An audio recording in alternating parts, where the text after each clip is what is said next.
Are you sick of podcasts about bullshit like science and history and celebrities you don't care about? Well, might I interest you in the podcast that's kind of sort of about miniature wargaming and miniature wargaming painting, but mostly about chicken tendies and fart jokes in the podcast known as Trapped Under Plastic, the podcast for frog jizz-based board games. I think that was a throwback to when we talked about Townsfolk Tussle, and the boss was like the milkman, and he was like a frog, and like he was giving out milk, you know? Oh yeah, that frog milk. Yeah, There's so many inside jokes, even we forget them. All right, speaking of celebrities we don't care about, John, I noticed here in your preamble we're talking about a celebrity that people might not care about. Yeah, I got some preambles in the rambles here. You got a fucking lot, so you better go first. Yeah, I got a lot, and I had more things too, but I forgot them. Lord Almighty, I forgot them.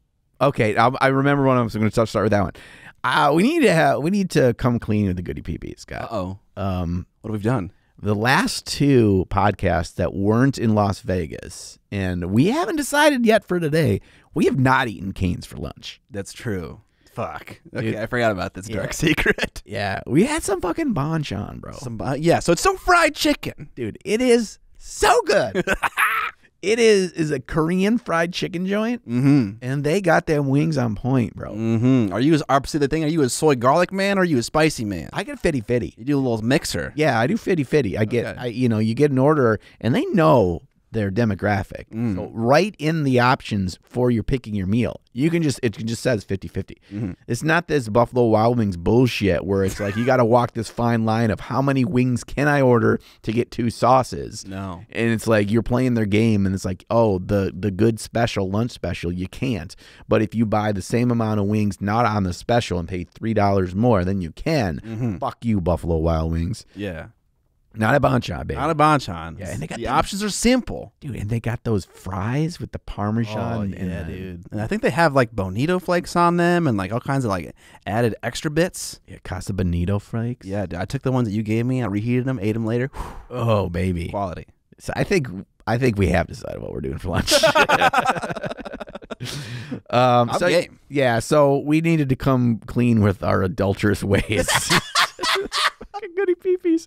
Listen, we're a polyamorous chicken consuming podcast.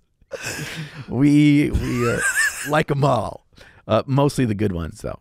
We're not gonna hit up like the McNuggets. I just imagined like you standing at the altar, and then your bride walks down the aisle, and instead of being a human, it's just a giant chicken tender. And it's got a dress on and a veil. Yeah, you fucking take the veil off and you just fucking eat it. Yeah, like, yeah. Instead of like giving the exchanging of the rings, I just have like this little cup of cane sauce.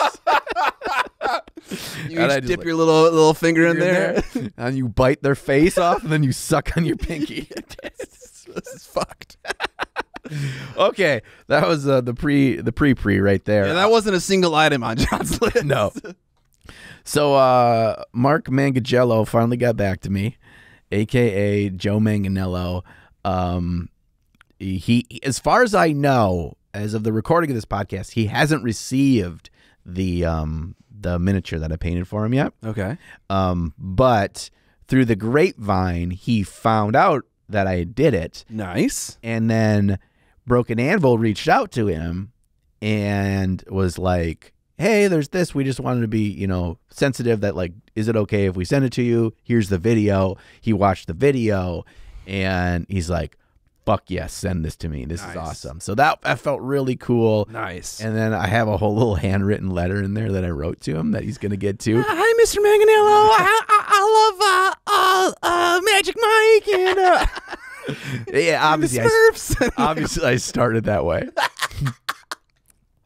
Do you want to be in my tendy wedding? I need a man of honor. Yes, dude. Wait, was not groomsman. Fuck, I don't know. What did they do at weddings? Yeah, groomsman, maid of honor. Maid of honor. Yeah, he can be the maid of honor. No. So that was really cool. So we'll see what he gets it. Because obviously the letter to him is mostly just dumb jokes. Yeah, okay, that sounds about right. It's not serious at all. Like, it starts off as like a John Deere letter, and it, like, you know, it's just like, you know, something along the lines of like, you know, who would have thought when we were nerdy little kids and playing Dungeons and Dragons in our basement that this would be what we fucking do with our lives, Joe. It's pretty amazing. And then it just goes into stupid shit and jokes. And then at the end of it, he's a big Pittsburgh Steelers fan, which is a football team. Thank you, appreciate that. Yeah, and I'm a massive football fan, so the Green Bay Packers are my team, obviously. Obviously, yeah. Where's the fucking Vikings at, bro? Dude, they are in the dumpster where they deserve to be. Wow. And so what I did was at the bottom of the package when he gets it. So the big thing about the Pittsburgh Steelers is they have something called a terrible towel, and it's something they all wave at the games. It's been around since like the 70s. It's a big deal. And so he has a lot of pictures on the social medias of like him at the games and stuff. And he's got his terrible towel and everything. Mm-hmm. And so at the bottom of the letter, I said, P.S. Joe, your terrible towel's looking a little tired, so I got you a replacement. In the bottom of the package is a Green Bay Packer towel that I got from Lambeau Field that says "Rise Up." So I'm like, okay, if nothing else, he's gonna go at the towel. Guarantee at least that. Yeah, at least that. Okay, let's transition into my. Do you want to go back and forth? Yeah, sure. Why not? Yeah, you go. You played Decent. I played Decent. I played Descent, the D&D in a box experience from Fantasy Flight Games. What are the steps? Is it 1, get a box? Yeah. 2, put a dick in a box. Put your dick in the box. Yeah. That's great. That would be a great stream. Is there a third step to that song? I forget. I think that's it. No, it's cut a hole in a box. Cut a hole in a box. Damn it. Yeah. Okay, I forgot it. Was that what you were going for? Did I pick up on that? Okay, good. Yeah. And then you give her the box. Yeah, right. That's what it is. And the her in this situation is the stream. Right. Yeah. Stream, I have a gift for you. Yeah. Like you come, I just picture you like coming around your gaming table and you're holding the game, but you're holding it right at your crotch. And like someone tries to take it, you're like, no. Yeah. Open it. You're like let go and it like stays there. It's like, wait, shit. Such a great Halloween costume. Back in the day, people did that. You just dress however you want, and then you just duct tape a fucking box on your crotch. Okay, so tell me about Decent. It's pretty good. Would you call it decent? I would. I'd call the miniatures phenomenal, but I call the game decent for sure. So I played KDM, I played this game, I played Aeon's Trespass, I played Townsfolk Tussle, I played Oathsworn, I've played maybe one of these like D&D in a box like experiences. Mm-hmm. And I'm starting to figure out what about them I like and what about them I don't like. Mm-hmm. And I think some games require you to play a couple rounds to get some extra items, to get to more challenging bosses, for the combat to get like compelling and interesting. Mm-hmm. Like, I don't know if you remember in KDM when we fought the lion, but we kind of all just got around it and hit it with our stone. Yeah, it certainly is. You start from level 0. Yes. Yeah. Yeah. And in Aeon's Trespass, same thing. Like you got 2 dice, you're rolling them, you're looking for 4s, and like everyone's kind of just like rolling their 4s, and that's it. In Oathsworn, not the case. Very compelling combat system right out of the gate. Like really fun, really interactive, and awesome. Characters feel unique from the get-go. Absolutely. Yeah. Like you start with like a mercenary that has like shit already. Yeah. And so that was really cool. And in this game in Descent, it is kind of like a middle ground. It's kind of interesting, but also kind of just like pretty simplistic. Mm-hmm. And also the app like kind of handholds like way too much. Yeah. In Oathsworn, like you have 2 phases of the round. There's like the story phase, like the plot phase, where the app is like reading things out to you and stuff like that, and asking you where you want to go. And then there's the combat phase, and the app is not used for that at all. It's just like a normal board game for that period of time. Yeah. Most of them I've played are that way. Yeah, and I like it that way. Yeah, I like it that way too. But like with this one, it almost kind of feels like the app's kind of like, okay, move your plastic man here and roll 4 dice. And it's kind of like, I play super complicated board games because I enjoy super complicated board games, mm-hmm. right? I don't sit down to play a 4-hour board game to like have the thing narrate to me what to do. Autopilot. Exactly. So I'm starting to figure out like I like a combat system that's like rich and interesting right away, and I like less app intervention in like my experience. So Descent was cool. I loved how there's like 3D terrain and it like builds up. So there are like stairways and shit. Yeah. So like we opened a door and there was like a stairway up into like a platform up to a 3rd floor. We were like exploring this watchtower thing for the first mission, and it was really cool. And also another thing that's really cool is you can make choices for your character as an individual that shapes their experience for the campaign. It's not like, okay, party, you've reached a fork in the road, go A or B, and it's going to change your decision or it's going to affect your campaign. This is individual characters, forks in the road, kind of shaping their personality. Wow. And so I had a question where it was like, do you want to be like loyal to your king or fight for your people? And I absolutely picked loyalty to my king, like being an absolute asshole snob, like officer. Yeah. King knows best. Exactly. Yeah. And so I loved that. That was so cool. That was like D&D, but in a board game experience. Right. You're giving you just enough of that character development that it doesn't feel totally two-dimensional. Exactly. Yeah. Exactly. It was pretty good, but there are problems that I had with it. Sure. It's really, I mean, so this is a completely cooperative version of Descent now, right? Yeah. Was the first one not cooperative? No, one person played the Dungeon Master, and the other people played. I actually think you'd really like that version of the game. And the other people was the party, and your job was you were against each other. And there was rules for the Dungeon Master what they could and couldn't do, but his job was to kill the whole party. Oh my gosh, that's so cool! Yeah, and it was so fun because like the missions were laid out, and so both sides knew the objectives. The Dungeon Master knew all of the resources he had available to him and how he could deploy them, but the characters didn't. So they knew they could hear the orcs shouting from down the cave running towards them, and their job was to, like cross the bridge, break down the bridge and get away and stuff like that. So there was things that were set up that way. But like I quickly learned, because when we played it a handful of times, I played the DM, I fucking crushed him. Like the first time we played it was just like the intro game and it was fine and trying to figure out the rules, and then I was like, oh, okay, game on. I'm like, I know how I'm gonna fucking bend this because I know they're gonna go here and I know they're gonna run over here, and then I'm like, you can place your orcs in these 5 different locations starting at these different rounds. You can place them there. I'm like, they're gonna be right there. Fuck you, trapped them. Oh man, they got so mad. I was like, okay. After playing that game like 2 or 3 times, I realize now why they made it cooperative. One, it's more of an appeal to a wider player base. 2, all the popular board games are going that way. Yes. And 3, you can just get pissed at the game and never want to play again. Yeah. And so, and you require you to have one person that's, going to be the bad guy. The one person not playing with everybody else effectively. Yeah. Yeah. So that's cool. And the minis do look fucking good. And it kind of a tie into something we're going to talk about on the main topic today. Why are their minis so fucking good? And so many miniature war game shit minis suck. That's quite the question. Why? I don't know.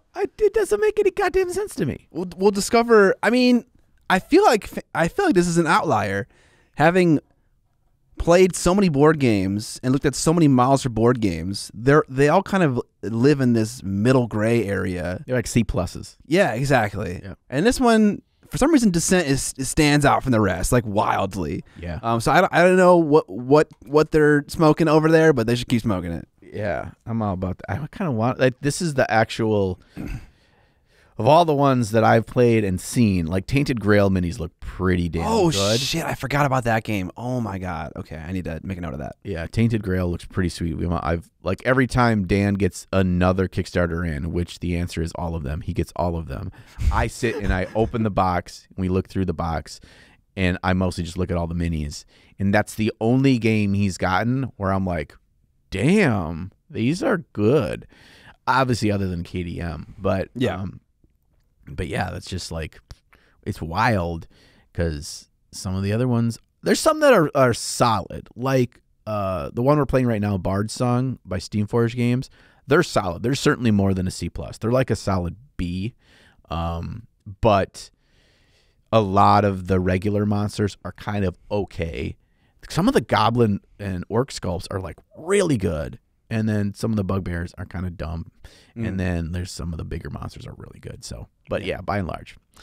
I still have to play Bard Song. I have that game. I still have to play that one. I have to play Bard Song, the Dark Souls game, Cthulhu Death May Die, Fallout New Vegas, the Hellboy miniature game, and I think that's all on my list. And maybe I'll add Tainted Grail.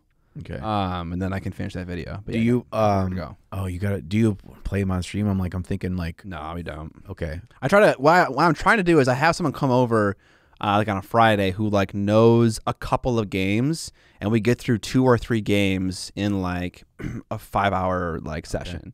And so it's like I'm trying to be like efficient. I don't want to read the rules and shit like that. Yeah. No, that's really good. Like if we set that up after Adepticon, I would totally come over and we could do Bard Song. Oh, really? Yeah. Oh, fantastic. That'd be awesome. I know that really well. Okay, awesome. That'd be so cool. So I don't know anyone who knows that game. So okay. that works perfectly. And that I think you'll really like it because that game is right from the get-go. Your character is 100% feels unique. Okay.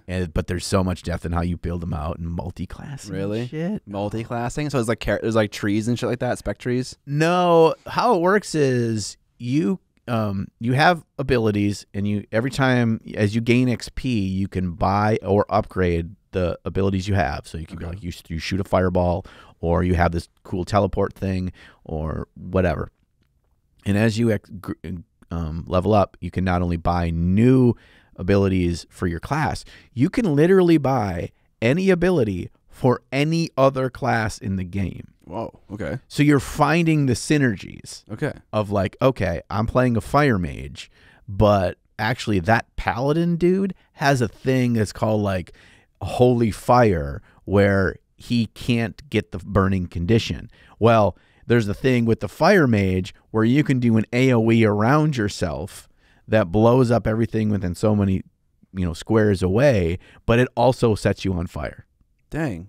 So if you buy that one from the paladin, then you get all the bonuses of just blowing up a bunch of shit, but you don't get the negative of starting yourself on fire. Nice. Okay. Yeah. So there's just like all these cool things that it's just like, oh, there's a lot of depth to this. And nice. And of course you get gear and shit too. Anyway, yes. let's move on to what I'm talking about is John's week with Vince V. So as we'll talk about what we painted this week, I spent the last 4 days painting my skeletons. It took me 4 days and I painted 2 skeletons. But all throughout this week, I told Vince, I'm like, Vince, I'm going to be at my desk painting 8 hours a day for Golden Demon. If you ever want to like hang out, I'm like, just say the word. We'll pop in your Discord. And one of the days, like we had just popped in, we hadn't really tell anybody that we were like doing this.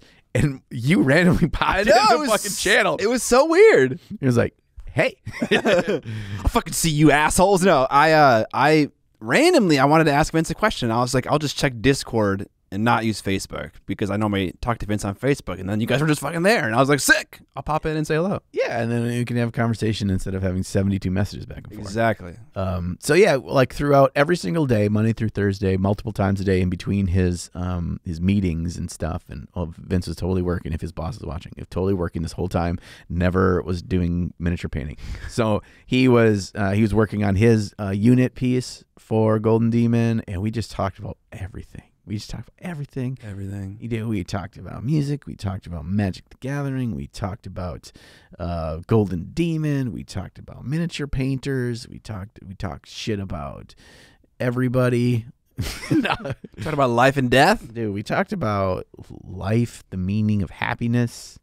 We talked a lot about actually before you had come in and you were like talking about like the motivation or the why you do it, Vince. You've won the Golden Demon Awards before, and when you put yourself through this, and we had actually talked about that a bit before, and then we talked about more later too because that was kind of then on our brains about this drive, the pressure, the excitement, everything around us. There's just like so many like areas that give like fuel emotions and stuff around it, and it's more than just painting something really good because you want to paint something good. It really is. And so yeah, and just having another person to sit there and chat with when I was grueling my way through shit was really helpful. Awesome. So. Last thing on the Preamble Ramble, I want to talk to you about. Brando Sando? I want to talk a little Brando Sando, because we haven't discussed yet, because I know you read or started to read The Way of Kings. Yeah, first 450 pages or so into it. First book of the Stormlight Archive. Indeed. And we haven't talked about it yet. And if you say you don't like that book, we can't be friends anymore. I like that book. It's so fucking good. It's so good. It's just like, you kind of like start to think that goblins and dwarves and elves is like entirely what fantasy is. Mm-hmm. And like this guy just has a totally different take on fantasy. Mm-hmm. And it's just like, it's so refreshing because like everything is like not expected and new. And like, he also talks about like people's customs and their way of life in super nonchalant ways. Yes. He'll like just drop a detail and be like, wait, what the fuck? And then they'll come back like 100 pages later and he'll be like more descriptive. Like how women in a certain society cover their right hand. Right. Just like a really cool, like, okay, that's a thing that I could see people doing in certain cultures for whatever reason, religious or not religious. And so like these ideas are just super creative and super unique. And it's like, how do you come up with those ideas? And so it's cool. It's really cool. Yeah. And it's not heavy handed. Yeah. It's so weird is because I read a lot of books. Like obviously whenever he comes out with a new book, I read it. And I backed his Kickstarter, the $7 billion or whatever he made on Kickstarter for his different book series and stuff. But that's why I struggle so much with the fucking Warhammer books, because there's a level of elegance in like slowly, like sheet by sheet, unveiling the world and what makes it unique. Mm-hmm. And then there's like, hits you in the head. But then the emperor, he did all these things, and believe me, they were really cool. And he made these other guys. Yeah, they're all badasses. And it's just like, it's so, I don't know. It's just like watching a ballet dancer and then watching a power lifter trying to accomplish the same task. And just one is beautiful and the other is just looks like he's going to shit his pants. You should do like the 40K timeline as if it were read by a strong man. That'd be so good. Yeah, it's so good. And like that series, it feels fantasy. It oozes fantasy, but it also doesn't at all. Yeah. It's so odd.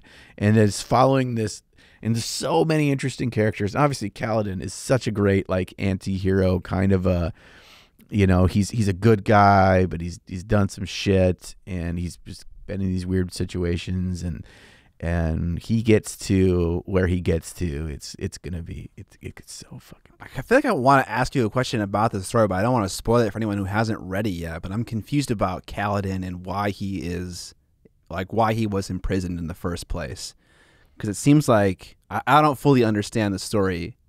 Yeah, it gets maybe spoilers. Are we doing spoilers right now?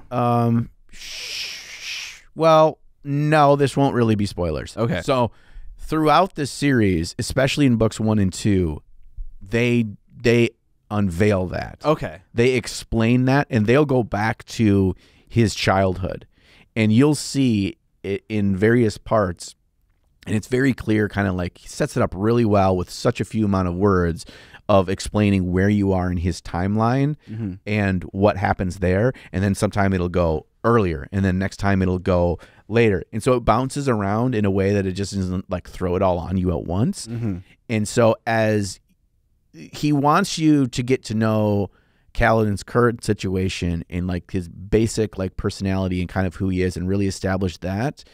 And then he goes and he unveils these kind of reasons where you're like, oh, that's kind of why the way he is now. And you just kind of saw him as the character he is today, but it explains all these moments in his life, why he became the way he is, and you get it. And then from there, then you can start to see how he evolves as a character based on the things you're seeing in real time that he's going through. Okay. So it's, yeah. So you'll see stuff about his childhood. You'll see stuff about his slavery past. You'll see stuff about fucking kings and dukes and all those motherfuckers. Dukes. It's always the dudes in charge, right? People in power. Yeah, dude. Yeah, there's the only shard plate, dude. There's the only slight. Does he have Syl yet? Yes. Okay. Yes. Yeah.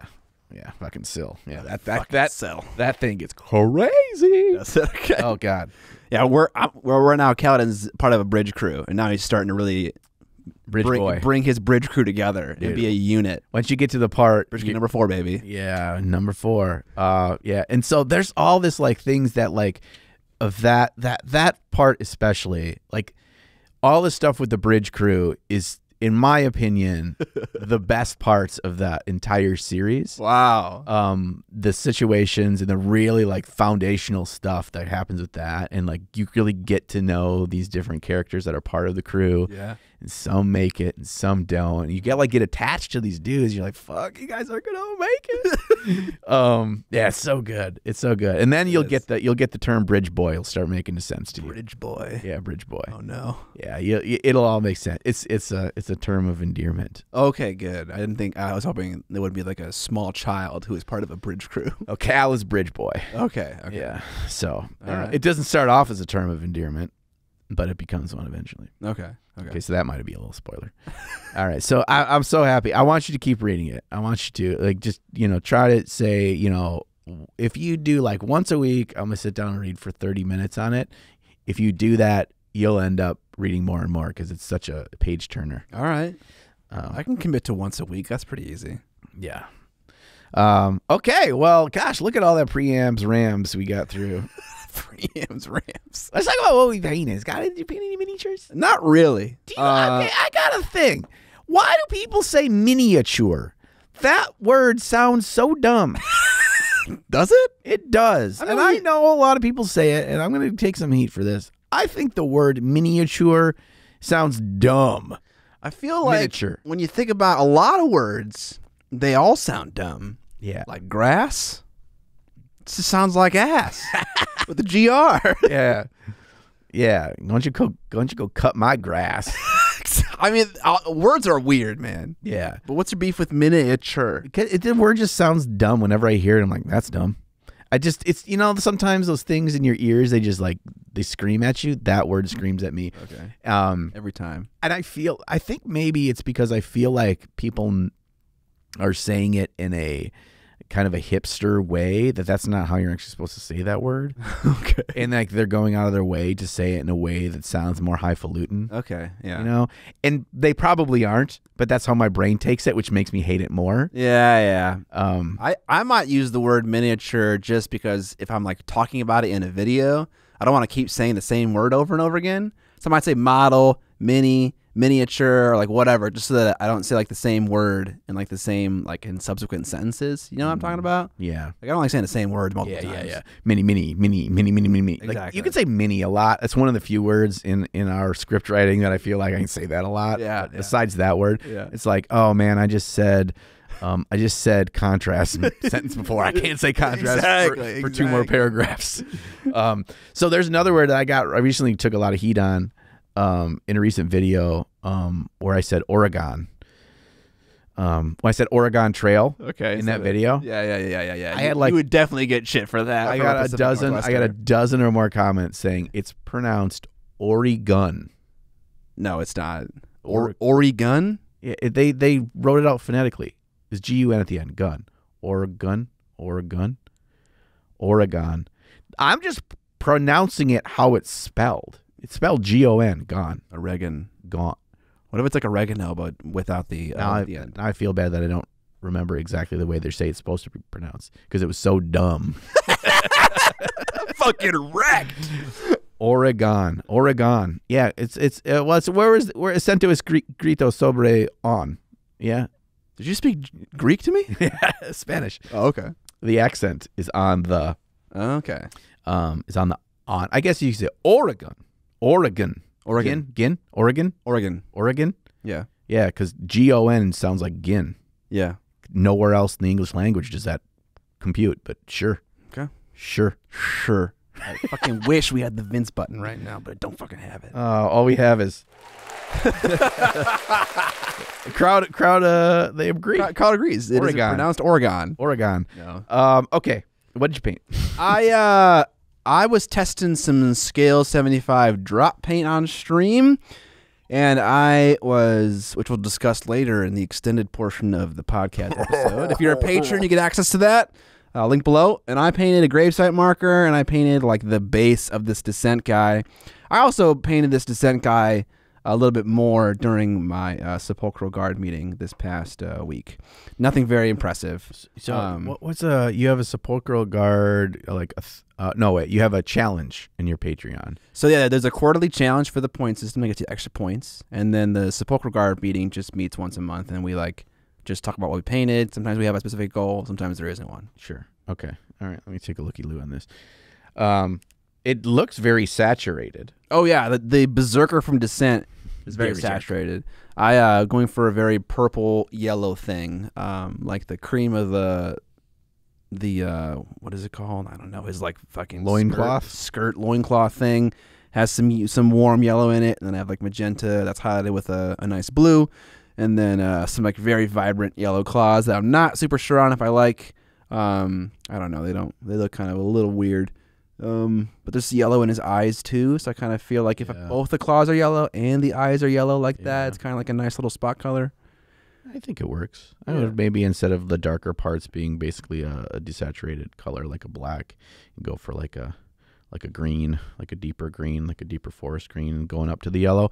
I think that might work a little better, but deep forest green instead of yellow. No, instead of the darkest color where you actually have the black showing through. Oh, okay. Because there's just like such a massive stark jump there. Yeah, it really is. I tend to go a little too heavy-handed with my recess shading, I think. Yeah. Well, it's not even that. I just think it's the color more than the fact that it's because you're creating a lot of visual contrast and things popping out really distinctly, which is really important, especially at this small scale.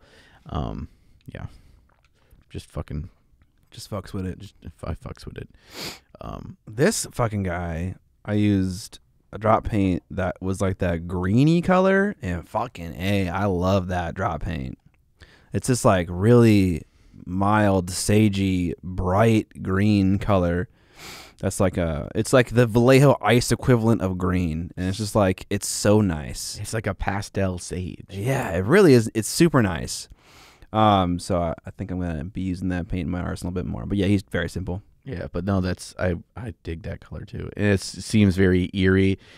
People are saying like, "Wow, pastel green for a skeleton." It's like, no, it looks eerie and weird. That on top of blue, yeah. It's awesome. Yeah, very cool. Can recommend. And you're using this for like a gravesite marker? Exactly, yeah. I think they're the things from Curse City. I love those little widgets from Curse City. I know. There's really so many fun little things. There is. That box remains to be a treasure trove, but you painted something far more significant than this. Yeah, so like I said, I spent this week, Monday through Thursday, painting 2 skeletons. And in the after party, I'm going to talk about the metals. I'm going to talk about painting true metallic metal like non-metallic metal and really trying to up my game in that regards. But this was what I have. These were my last 2 skeletons I had to paint for my diorama. And I decided if I was going to crank them out, I would do it kind of in a what you'd call, I guess, a batch painting method. Now, it's only 2 models, so batch is kind of maybe an exaggeration, but what I did was every time I did a step, I did the same step on both models. So every time when I base coated the skirts red, then I base coated them both red, and then when I did the first recess shading with like that burnt brown color, I did it on both of them. And I was like, okay, if I'm gonna keep cranking away and get stuff done, I need to find efficiencies. Because this freaking diorama, it's got like a dozen models on it, and I still don't have the base done and stuff, and I got to find ways to be efficient to finish this, and that was my way to do it. And it felt a little bit more grueling because each moment of satisfaction of completing a thing, it took longer to get there, especially since I have that strong backlight blue. Every surface that you paint, you're doing it twice because you're painting it all from the front color, which is the whatever true color it is. In the back, you're painting that same surface again with a totally different color mix and in a totally different way of highlighting from the light source. So it felt like everything was a bit of a slog. But yeah, then I did a little freehand on the banner. This guy's at the far back of the diorama, so I didn't want it to be something super eye-catchy and over the top. That is the Legion of Night Manfred's one, mostly because it was the most kind of just like recognizable, kind of easy to do version. Like, I wanted to do Neferata's, but it's like a spine with the shape of a T. Like the bottom of the T is like a spinal column, and then there's like these two little hook things on top. And I'm like, one, it's really weird and awkward, especially in a ratty, torn, not very much space, wavy banner as well. Wavy banner. It's gonna look like not recognizable as a shape. Yeah. So I love the bright silver edge highlights. What paint did you use? That is Vallejo Model Color Chrome. Okay, because it's catching light like it just modifier. screams. Yeah, before that, like that's the most satisfying step of that in the entire paint job is it's like 17 steps to create the armor in what it is, and then the final step is that, and it's like, what, this does all the work. Like, are you writing down steps? No, but I have them in my head. Okay. It's pretty straightforward. Actually, one key step to the thing is something I fucking took from an OG Duncan Rhodes Warhammer video from way back in the day. Is I watched the whole thing in Agrax Earthshade, and it works so much because it adds this grungy brown whateverness to it, and then it dulls down the metallics. So the base coats of the metallics is it's in AK Interactive 3rd Gen. There's a gunmetal, which is kind of like a lead belcher color, and then there's pure silver, which is quite bright. Yeah. So the base coats, I just kind of sketch in any of the parts that were going to be the brighter parts. I put a layer of the silver over top of it. Everything else is base coated in that gunmetal. And so from the get-go, you have some of the areas that are brighter that are going to catch more light, and then when you put the Agrax over them, it fades a lot of the kind of rough transition, and it brings back this where that silver would naturally catch more light. So, I mean, obviously they look really nice. You don't need me to tell you that. They were so much work. So, but yeah, they're fun. The only regret I have is that these two are the two in the back, and the first one I did is in the very front, and I think these two look better than that one because you've practiced by this point. I've gone through everything more. One thing I like you did on these ones more than the other guy is that you were a little bit less heavy-handed with the dusty tassels toward the bottom. And I love that. Just a little bit of Salt Bay right on the tassels instead of going too high with it. Yeah, and it was much easier this time too. I simplified it down. I started with the darker color first, and the other time I started too light, and so it was kind of me trying to futz with it to make it not so much. But I could certainly go back through with the glaze of the darker color or that guy again. That's going to come into like put everything in place, see where things are not looking exactly right, kind of a situation. But are you going to win or what? Are you winning? I gotta get it done. I gotta get it done. And also, yesterday, the very last thing I did, there's these little rivets that connect because I saved the freehand thing for the end, and the little rivets that connect the spear to the handle or the banner. I painted them the silver. I went through with the Agrax, then I like bing bing bing them. Yep. When I got to that Agrax step, I opened the Agrax pot, set it down. It was sitting funny when I set it on my desk. And I'm like, oh, it's sitting on something. It was sitting on, those clear little brush tip hold things. Protectors. It sat on it, and I was like, oop, I better move that. And my fucking fumbly finger touched the fucking pot. Yeah. And it was already kitty wampus, and I knocked the whole fucking thing over. Oh, no. Thank the Lord I didn't, because it was a fairly aggressive spill and where it like went a direction too. Yeah. It went the opposite direction of the two minis that were sitting right on the other side of it. Dude, if that would have hit those minis, I'd be like, guess I'm not good doing Golden Demon. Fuck it. This was after 4 straight days of painting. Yeah, dude. I'm like, fuck it. I too would have experienced the spooge. Oh, the spooge, dude. I pray that on no one, not even my worst enemies. Well, I'm glad that didn't happen. It's a rite of passage to spill a GW wash bottle. As far as I remember, I've Part of the never club. done it before. Well, welcome. Yeah. I don't know if I've ever done it before, but yeah, you're in now. It's a brand new pot, fairly brand new. I've only used it a couple of times just on Jesse Skeleton's armor of the new formula of egg rack. So it went from basically full to now it has a third of a bottle left. Oh, really? Feels bad. Liquid gold. I have fucking pipettes all over too. I'm a fucking idiot. I could have pipetted that. Could you have, though, on a flat surface? Well, it's on my like my cutting mat thing. Yeah. And so most of it was in a big puddle. Okay. I could have, because when it tipped over, like it sprayed a little bit, but then it tipped over and then it just kind of like went out. I could have gotten at least a third of a bottle soaked up. And I have a pipette sitting right next to me in my brush thing. I'm a goddamn idiot. Goddamn. Whatever. Fine. The sponsor for this episode is Lazy Squire Games with their new 5th edition D&D supplement. Based on the franchise Legend Keepers, a roguelike video game developed by Goblin Studios, this supplement has players taking on the role of the monsters instead of the heroes. Stop robbing good guys from taking loot that is rightfully yours. You can also play the campaign as a normal hero delve, that's more your speed, but everyone knows that bad guys have way more fun. The Legend of Keepers 5e Reverse Dungeon campaign book is a whopping 350-plus page tome containing 4 unique dungeons, 24 playable heroes, 50-plus playable monsters, and 12 notorious monster bosses. The crowdfunding campaign will also offer over 100 STL miniatures based on the heroes, monsters, and traps from the campaign book. Sculpted by Lazy Squire Games, these miniatures will be delivered within 1 month of the campaign's conclusion in both supported and unsupported STL formats. Check out the all-in Game Master pledge tier to get not only all the 100-plus STLs for the campaign, but also a hardcover campaign book among a ton of other PDF assets.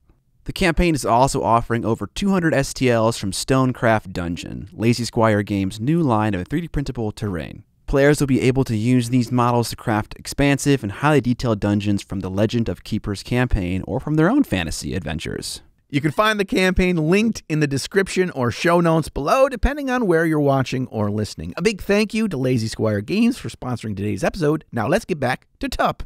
All right, welcome to the main conversation for this episode of Tup. We're going to be chatting about games and games development. Neither of us have experienced this. No, we have made 0 games. Made 0 games. So we're going to be doing like a little bit of an imagination experimentation. Yeah. Trying to think out through the process of what does it take to make a large army miniature war game. Like, there are a lot of skirmish war games on the market today, but not many of them are large army ones, either sci-fi or fantasy or modern. There's not a lot of them. So we kind of want to go through the process in our brains, figuring out what it would take someone to make one of these games, and that will likely give us more of a clue of why there is less. Spoilers, it's a lot of work. Yeah. I mean, like everyone else on the internet, we're not going to let knowledge, research, and experience get in the way of our opinion.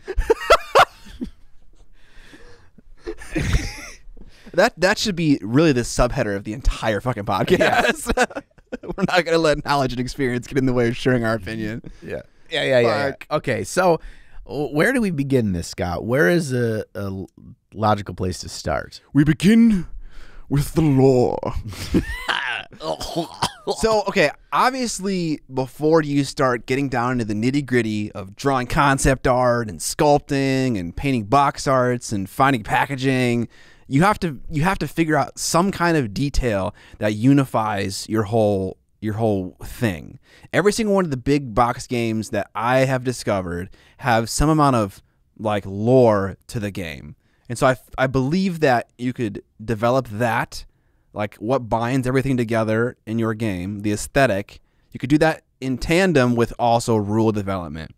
Sure. So before you're coming up with concepts, before you're coming up with like what the factions are in my game, what are the names of my character, I think the first thing you do in the creative aspect of the game is probably have some kind of story that unifies your world, like makes sense for like what they're struggling for in the game itself, whether it's just 2 armies battling or it's like something else that space rocks. They're all after space rocks. All after space rocks, harvesting precious minerals. space rocks, and stuff like that. So I feel like there's probably a team of people that start trying to flesh out just the world, not necessarily writing lore to be read, but something that kind of just gives everybody direction. And I think a key part of that, a really foundational part, is that you have to take into account what kind of game you're making. In this situation, we're talking about a large, what we call it, large scale miniature war game, an actual war game. That's a great term, yeah.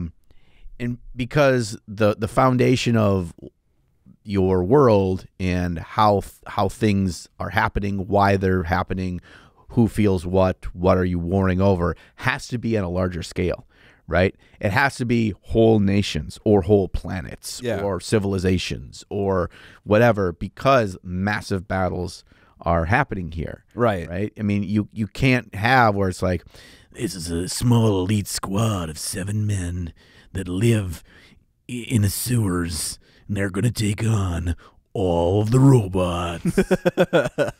Like that, or like a pit fighter game, like that kind of backstory wouldn't work for a large-scale miniature war game. So there are limitations already just based on the scale of the game you want to make. Yes. Yeah. So you have to build your world, build your foundations of your story around the fact this is a large-scale miniature war game. Yeah, and this is actually, and I think this is a really important moment for all games, because this is the moment where the Brando Sandos get separated from the generic fantasy people. I couldn't think of an author's name. J.R.R. Tolkien. Because like you pick here at this stage like what that's going to look like. You have to come up with like regions in your world. Like what does the world look like? Are you going to go for the Warhammer Fantasy battle strategy and have everything kind of look like what our current world looks like, but just kind of a little bit more of a fantasy version, It just turned 15 degrees. yeah. Or are you going to go for something that's more like totally unique, a different world, different land masses, different countries, different like ethnicities? Like, are you going to like how much work are you going to put into this portion of the game? It's like, I think making a large scale miniature war game is very similar to making a movie, right? There are so many things that you could work so hard on and develop so much, but you could also phone in some elements. Right. So when watching 80s fantasy movies recently, I've discovered this. I was like, these guys are really good at set locations, at set dressing, making props, making costumes, even having a compelling plot. When it comes to dialogue, like the characters, like the actual writing, it's all that. It's absolute dog shit. Like, it's like, okay, you had enough budget for like the things you cared about, but not for the rest. The same is true of miniature war games. You could totally phone it in right here and just do orcs, elves, dwarves, humans, vampires, and whatever else. Have it look like America and Europe and East Asia, and like have, whatever. Just stuff that was very obviously tied to the current world we live in. Or you could go crazy and really come up with something special and unique. Dude, what if you made a game where it was like post-apocalyptic America, in every state had its own like army militia, because everything became state-run. And like if you live in Virginia, you cannot have those podunks from Tennessee invade your borders. Yeah. Dude, this is a great game. Like, I mean, the factions write themselves, literally. Right, yeah, and then you just over-exaggerate what that state is known for. Exactly, yes, dude. Like the Minnesota people are like glacial warriors or something like that. Yeah, I mean, only the craziest people, will play the Florida Army, because that one is, oh boy. But they're, the thing about the Florida Army is you can't predict. You can't predict what they're gonna do. Like they're coming up that, and you got your bayonet out, and you're about to stab them, and they just like throw an alligator at you, and you're like, what the fuck? Yeah, alligator cavalry, dude. Yeah, alligator chariots. Yeah, and then they just shove a meth rock up your nose. And you're like, oh shit, I'm freaking out. Could you imagine an alligator river boat chariot where it's like a riverboat dragged by a host of alligators? Dude, that's totally Louisiana. That's fucking terrifying. Louisiana Army is led by riverboat cavalry. That's their faction distinction. They're all like water, like aquatic people. Yeah, and they speak in like that Cajun accent with like a little bit of French too. Yeah, whoa. I don't know how to do a Cajun accent. But the problem with the Louisiana Army is they're really only good if they're going up all the states that are along the Mississippi. yeah, that's the only they can attack, right? Yeah, right. Because the riverboats are much less effective on land. Yeah. They got tiny little fucking wheels and they come out on land. Yeah. All right. So yeah, this is where this episode's going. I think some part about this is like, you know, you're talking about phoning it in. To me, it's more about like, where do you really choose to put a lot of your effort and time? Yeah. What do you care about the most? Right. And to me, like having an interesting world or having an interesting lore and stuff, none of that matters if the factions aren't cool and unique. Well, hey, let me stop you right there. Okay. I think it does matter a lot to make factions unique and interesting. Sure. Because it gives you this framework that you can play inside of, right? Sure. So I don't know. Like maybe you can come up with the factions and compelling things without thinking about all the world that it lives in, but maybe it might feel a little disjointed. Yeah, it's kind of chicken and egg. So Kinda, yeah. Yeah, and maybe it's just how the author's brain works better. I can say, like, I really want these space lizards. Like, space lizards are badass. I love this. You know, how would a space lizard work? Well, they figured out, you know, how to work with reverse gravity propelled spaceships, and their technology allows them to do that. And, okay, what's the world look like that allows us to exist in it? Exactly. Yes. Or vice versa. Or here's the state of the universe. Here's why everything is come to head and why these civilizations that are light years apart, whatever, meet each other. Why are they meeting each other? What's important and that kind of stuff. So I think either or. That is, again, however you choose to do that writing thing. But yeah. So why is it so difficult? Maybe I'm getting ahead of ourselves with this conversation, but I think this is a real kind of point of this whole conversation is like, why is this so hard? Why is a war game? Because there's not very many of them out there.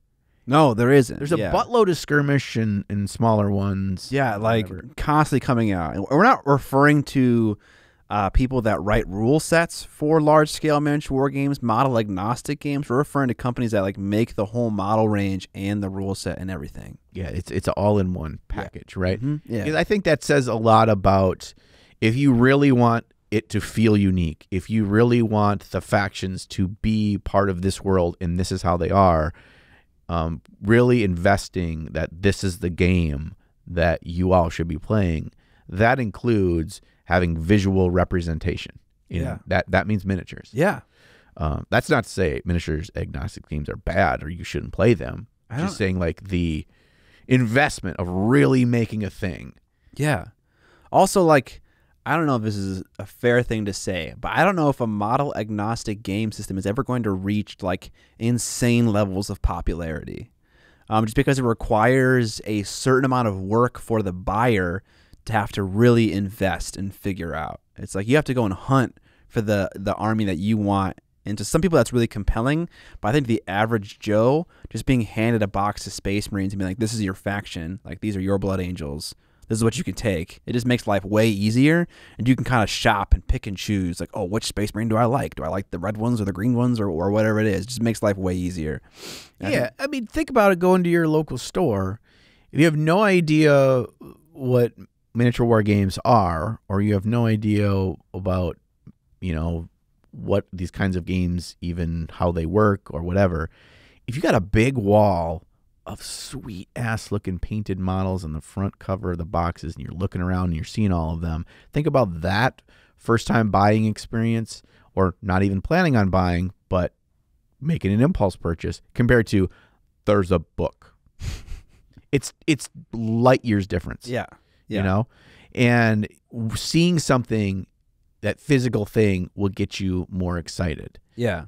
And like, to me, the miniatures agnostic games, their audience are people that already play games. Exactly. And appealing to beginners is like the ultimate way to get like a huge fan base, to grow super fast and like have a very popular product, like across like all creative mediums, right? Yeah, because like beginners are the largest like sector of the market, and they will always be the largest sector. Yeah. Yep. And beginners, people that say, well, I've had stuff for a while, but I haven't really done anything with it. People that are kind of passive players or passively interested. That is like 70% of the market. Yeah. You know, it is like the really passionate grognards of the world. If they love your thing, they will keep playing your thing, but that's probably not going to make you enough money to stay viable. Yeah, it might not sustain you, like especially with a large-scale war game like this where you have a lot of expenses, seemingly. Like we're imagining this as a reminder. But yeah, so there's probably someone doing lore writing, but now talking about development of rules and stuff like that.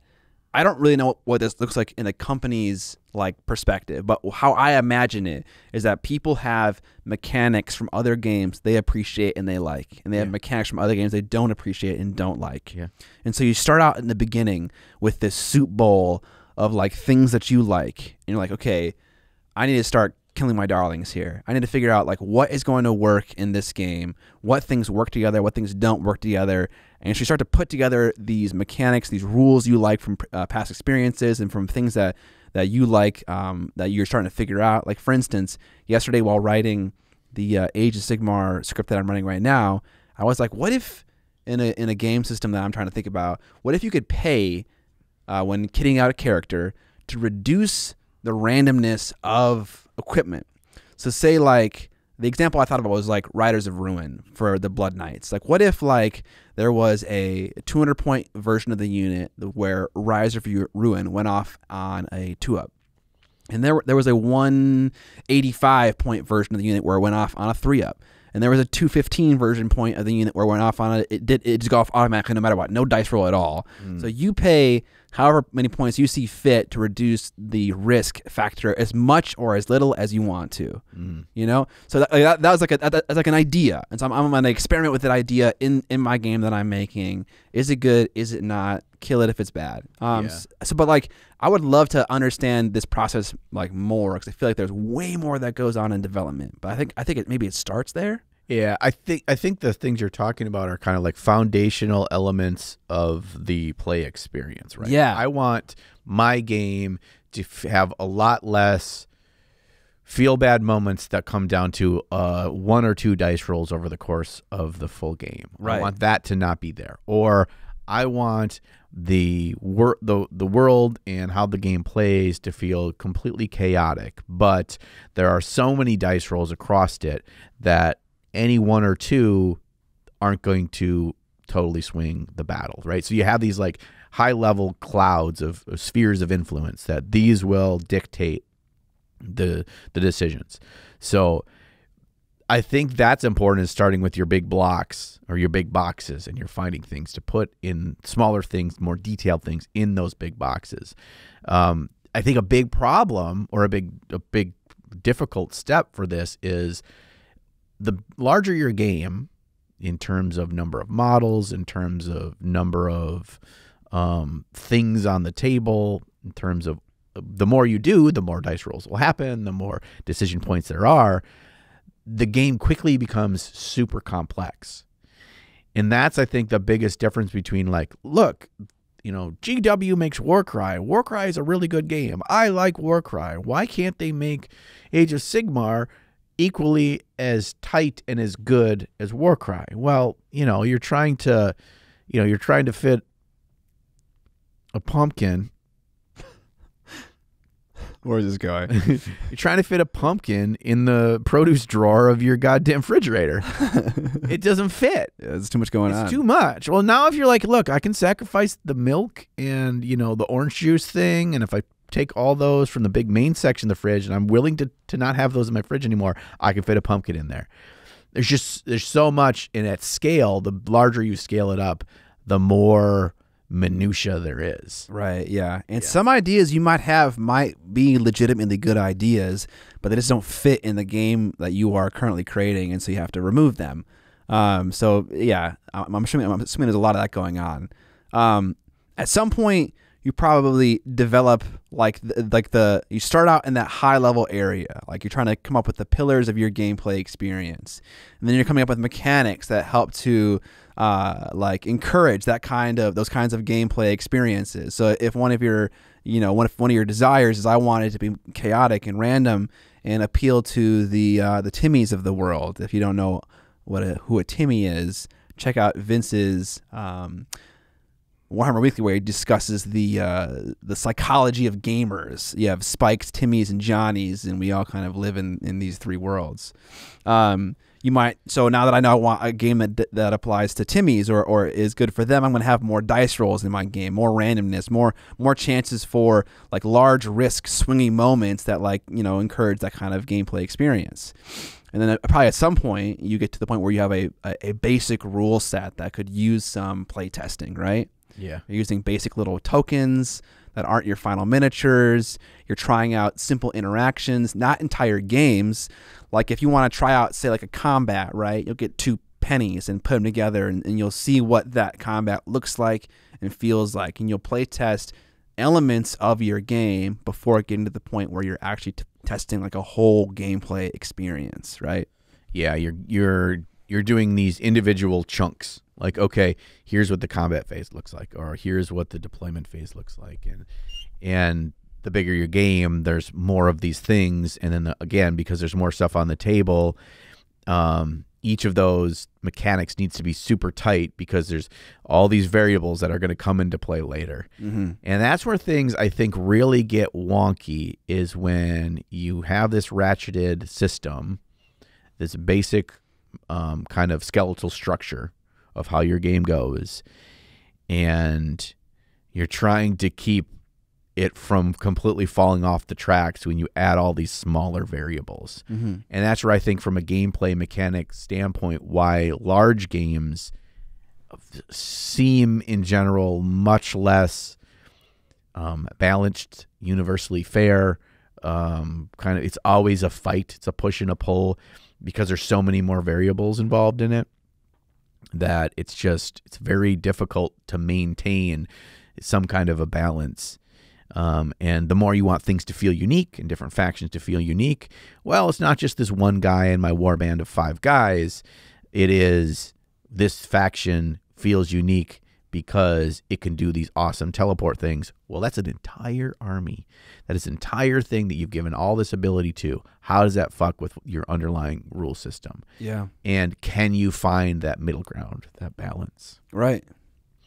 Absolutely true. So now, while people are churning away on the development of the mechanics of the game, trying to figure out the direction for that, you have other people who have flushed out the backstory of the world, the lore of the thing, or are working on designing characters. So you have concept artists that are drawing up images not only of characters, of units, but also like what the landscape looks like. If you've read through literally any GW book, it is not just drawings of characters. It's also buildings and flora and fauna. And so you have this insane large art team. And again, this is not a requirement for large games. This is just what it can look like, right? Mm-hmm. People are drawing up all this art and stuff like that. And then from the concept, models are starting to be developed. And I don't know if everyone's model development process looks the same as the one that I do, and I've only done it a couple times, and I know not everyone does it this way, but it's really rigorous, and it's really challenging, right? Mm-hmm. And so imagine a unit of 20 dudes, of 15 dudes.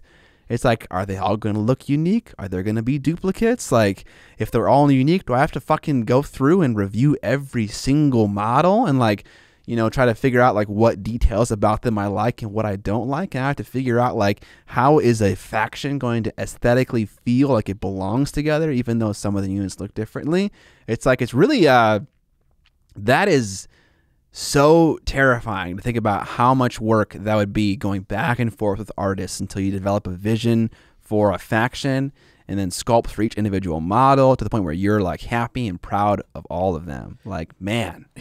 Yeah, and I think this is leading to and you tell me if you feel differently about this, that in my eyes is the single biggest thing why we don't see more of these games that are larger scale games, and we don't see a lot of good ones, the ones that we have, is we're talking about a lot of people. Yes. It needs to be a lot of people. This is not 3 dudes make a game and you make your own version of 40K with a fucking 10 team. factions.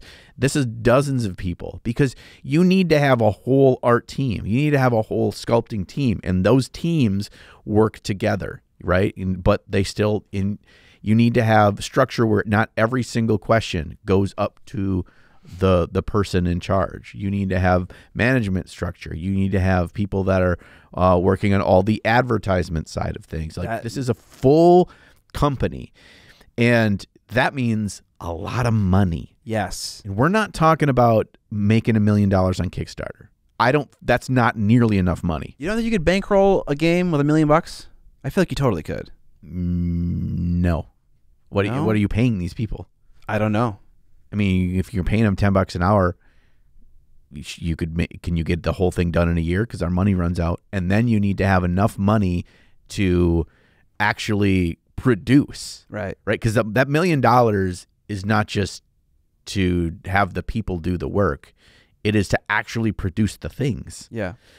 And so, what is your stock going to look like? How many minis and books and everything can you make for $500,000? Right.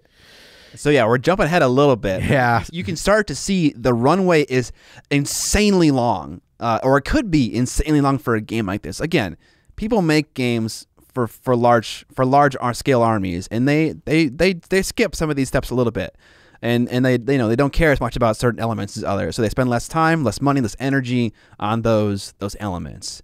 But anyways, so here's a question for you: how many factions does a large scale war game need to come out with to be like a reasonable amount? It's not 2. No, it's not 4. It's not 6.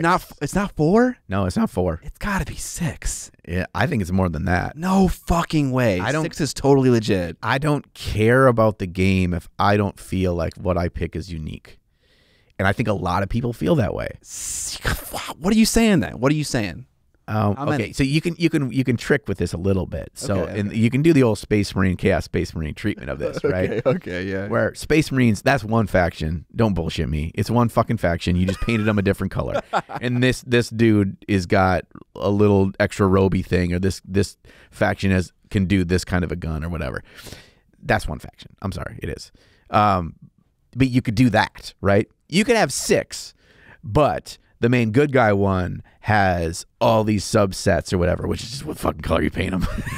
And then the main bad guy one, is got all these different ones. It's just what color you paint them. Yeah. Right? Okay. So you could maybe do that. But honestly, if you're telling me like new big box game, everyone's hyped about it, there's all this stuff on the internet, people are doing videos about it, blah, blah, blah, and it's 6 factions, I'm like, nah. Really? I'm not interested. I know plenty of people that might be. Fuck. That's the scary thing to me, is that's why I freaking love Warhammer, is there's so many options. And I don't know if that's healthy, but that's just my opinion. Yeah. My opinion. No, I want 8 to 10. Okay. Like if I had 10, I'm like, okay, these guys they're so fucking serious, right? Yeah. There's 10. Fuck. They don't even be like massive ranges where it's like 15 different unit options and 10 different hero options. It doesn't have to be all that. But there also needs to be the promise that we're going to get there. But at least to start, like, I don't know if, unless there's like angel investors going on, a large scale war game is going to come to market with 8 factions like done and dusted, right? I think that's a key right here. In my opinion, I don't think it should. I think you should have to have a sizable investment, even if you're going to Kickstarter. Let's say you go to Kickstarter and you make $3 million on a Kickstarter. First of all, you're not going to make $3 million unless you had a lot of people doing a lot of work to make that Kickstarter look and feel amazing. So how are you paying those people for the 6+ months leading up to that? You're bankrolling it because you're rich. Yeah. You need an investor. You need somebody that's willing to put it up. And that's why it's more often than not, these are coming from the big companies. Very few right. From established big companies. They're not coming from, an example of an exception to this would be Mini Wargaming Dave partnering up with that small company to make Ravage Star. But Ravage Star... That was a game? It's a game. I did not know that. Asterisk. Okay. That's their plan, but they just came out with proxies for Chaos Space Marines. Everything is a 1-to-1 proxy for Warhammer. And that's how they got the the amount of money they raised on that crowdfunding. Right. But they've got more factions that are coming and they're fleshing it out. He recently did a video about like the next steps for them, which is a really interesting video. We can put a link down to it below. It's something like how I made $1 million on a war game or something. Yes. But awesome. But it's a really well done, kind of quick, snappy video. But that feels more the exception. Also, the focus for that was not making the game from the get-go. People that get that Kickstarter, it's not through Kickstarter, but whoever else it was through. When you get your shit for backing the $1.1 million they made, you're not getting a game. You're getting models. Right. That there might even be the War Scrolls or whatever, some cards or something in there, stats in there, but you're not getting a game. We're talking about launching with a game, and that is unique and that is coming for the market that people are already invested in. And right. So that's a creative way to solve the problem that we just discussed. Maybe some might say that Dave piggybacked off of an existing IP to sell models for his game that was coming out in the future, but to bankroll it right now, the aesthetic of his game aligned with 40K to the point where people could proxy the models. He can make money, fund his future endeavors, create more, I don't know if he wants to make more unique stuff or whatever he wants to do. I don't really see a problem with whatever he wants to do. Right. But that was a creative solution to the problem that we're suggesting, where Dave, as an individual plus however many employees he has, can now make a large-scale miniature war game. So I feel like what we're saying can feel like doom and gloom right now. It's like maybe someone out there has like a dream to make a large-scale miniature war game, and it's like, I'm never gonna have $1 million to be able to do this. It's like, well, there are definitely creative ways to start out.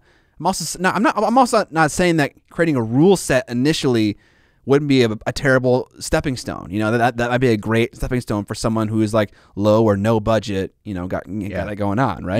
You're gonna need that eventually, and that will give you direction, it'll give you confidence, it'll give you things to build off of. Or like a roadmap, right? It doesn't even need to be like in the situation with Dave, it doesn't need to be the first product that hits the shelves or hits the audience, but it can still give you the direction that you need to make future decisions. Absolutely. And I will say, I hadn't really thought about it this way until you just kind of push it that way. They had a very creative solution to the main issue I'm thinking of here, which is people and money. Yeah. And that is to hit it with a thing that will get you the money that can then get you the people that can allow you to then build the thing you want to build. Exactly. Which is smart. Plus, all the thing that you're giving them is going to be used for that final thing anyway. So there's a little bit more of a buy-in for potential backers to back this game. Yeah. Like Rivenstone, for instance, they sold some of the characters from the factions in blisters before they became like characters and members of units in the game itself. Mm-hmm. And you could absolutely do that. You could sell individuals and make money to kind of keep some cash flowing during that development cycle. I will say, I don't know if you can do that to a high level of success if you are not blatantly going after 40K or Age of Sigmar proxies. I don't think there's a large enough base of people just buying shit. You can still make money for D&D related things or whatever. Emil ran a Kickstarter and had wild success over generic characters. Maybe that's because he was painting focused. I know, but still, like those could have been characters in a game in the future, right? Couldn't they have been? Sure.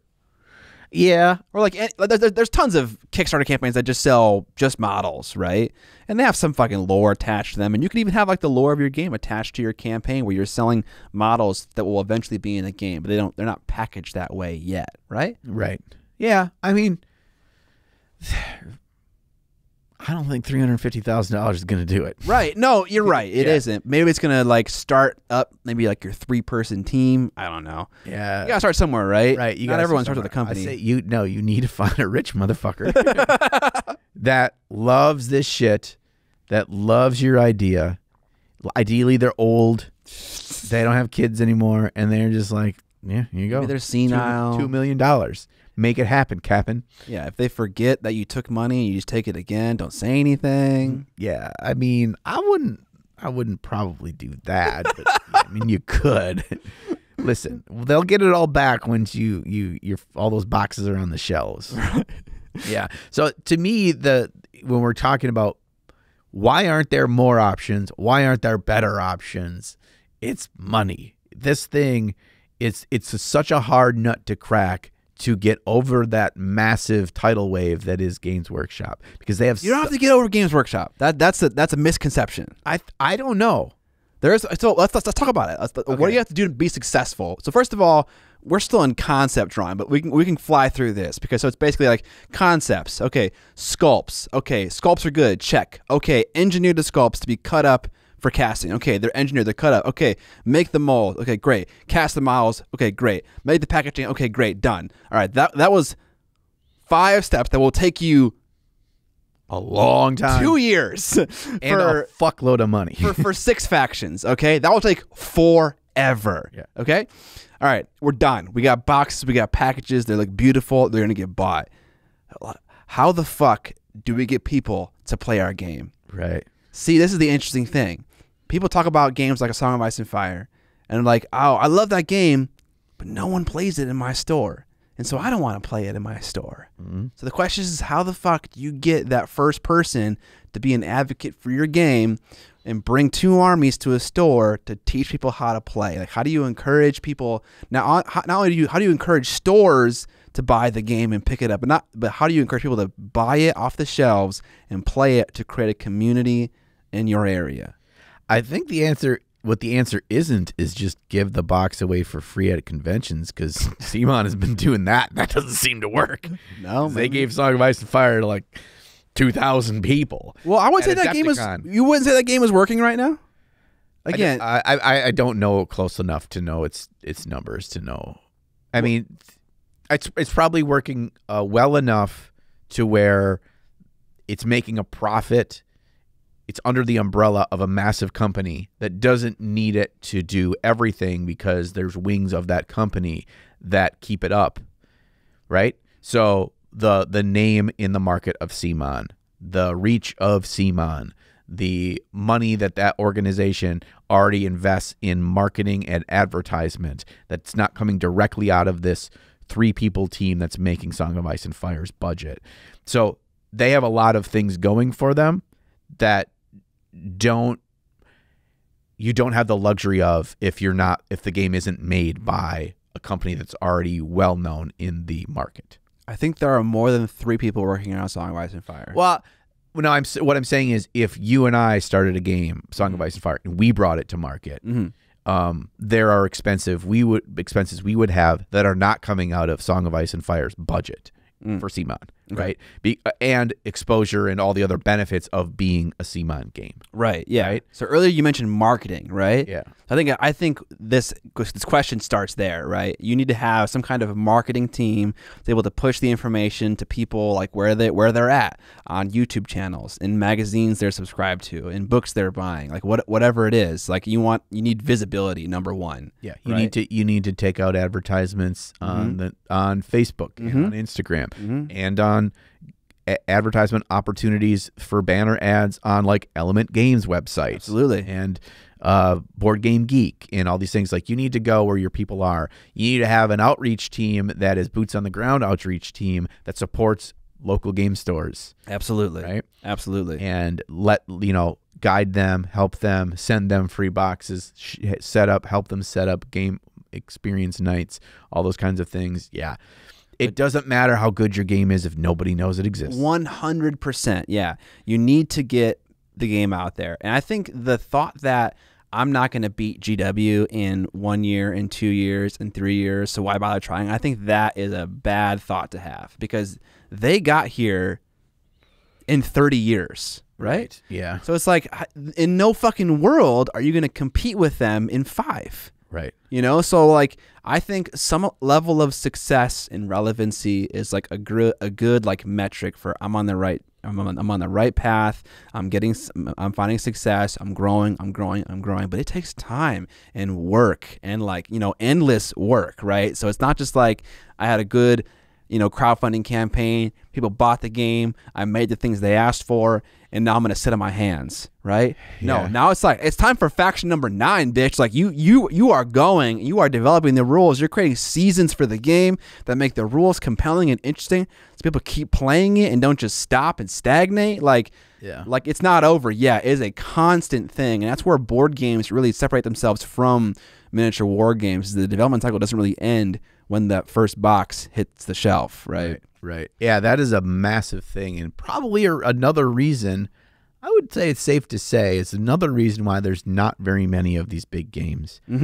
Because you can make a really good board game with miniatures, because it's the hot thing right now. And when you launch that and it gets funded and everything is put into the cardboard boxes and shipped off to people, you wipe your hands clean and it's like, we made the money we made and we can go on to the next thing that will make more money. Right. This is this is what our company does, is makes this game. Yes. Until we go out of business, or until, you know, I retire a bazillionaire, right? One or the other will happen, and that's how it needs to go. And that is such a massive thing, is that people need to feel that their game is always adding new things. The game is alive, not only alive in the communities, but alive from the company, right? From the communication, from their own, like the company has their own YouTube channel. They have all the updates on their website. A Discord server where people can pop in and ask questions to. It's all these things where it feels like its momentum is always moving forward. It's always moving forward. And they're like, oh, we've listened to your feedback. Here's an FAQ update. We've do whatever. And it's all easy to consume, and it feels clean, and it feels like everyone can be on the same page, and it's not hidden in White Dwarf articles, and it's and so there's totally the on the plus side of this, where you're right, you do not have to beat GW for your game to be successful, and you can also look at the things that are hindering GW that you wouldn't have to hinder you. And that is the massive bloat of the size of the organization. Yeah. And what is considered success for you could be considered a failure for them. And you can make really good money and keep your game alive and keep it moving. And new players start every single week. And that stuff can happen for you. And they wouldn't allow that because of the bottom line, what their numbers need to be. Right. And that's an exciting thing. Yeah. I think that's absolutely the reality of it.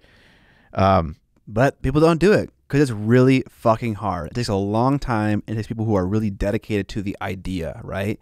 Because, like, when you start that process, it is going to take years before the game comes out in, like, a physical way that, like, you imagined at the very start. Yep. And so, like, to find a team of people that are impassioned in a similar way to you, to find the money to be able to fund that process, like it requires some creative thinking and some real people that are going to be there, you know, for the long haul, right? You don't want to like start with your head artistic director who is like driving the ship for like the aesthetic of your whole world, drop out a year and a half in, and it's like, well, fuck, now I got to find someone new to kind of steer that ship and steer the direction of like the design of like my whole game. Yeah. It's rough. It can't be, I mean, it can be a passion project for you, but it can't be a passion project for all these people needed to make it a reality. It needs to be a career. Yeah. That's true. You can't rely, and it's not that they're bad people. You just can't rely on people that you're not like,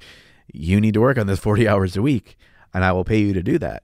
And that's where I think that certain companies are positioning themselves, and we're seeing really interesting things right now because the miniatures market is growing and it's sizable now, where companies are kind of positioning themselves where they have certain resources.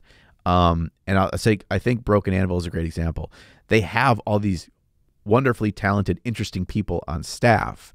How can we utilize those people to do something different, new or unique? And that's like, oh, we're going to make Rivenstone. We have all these awesome people.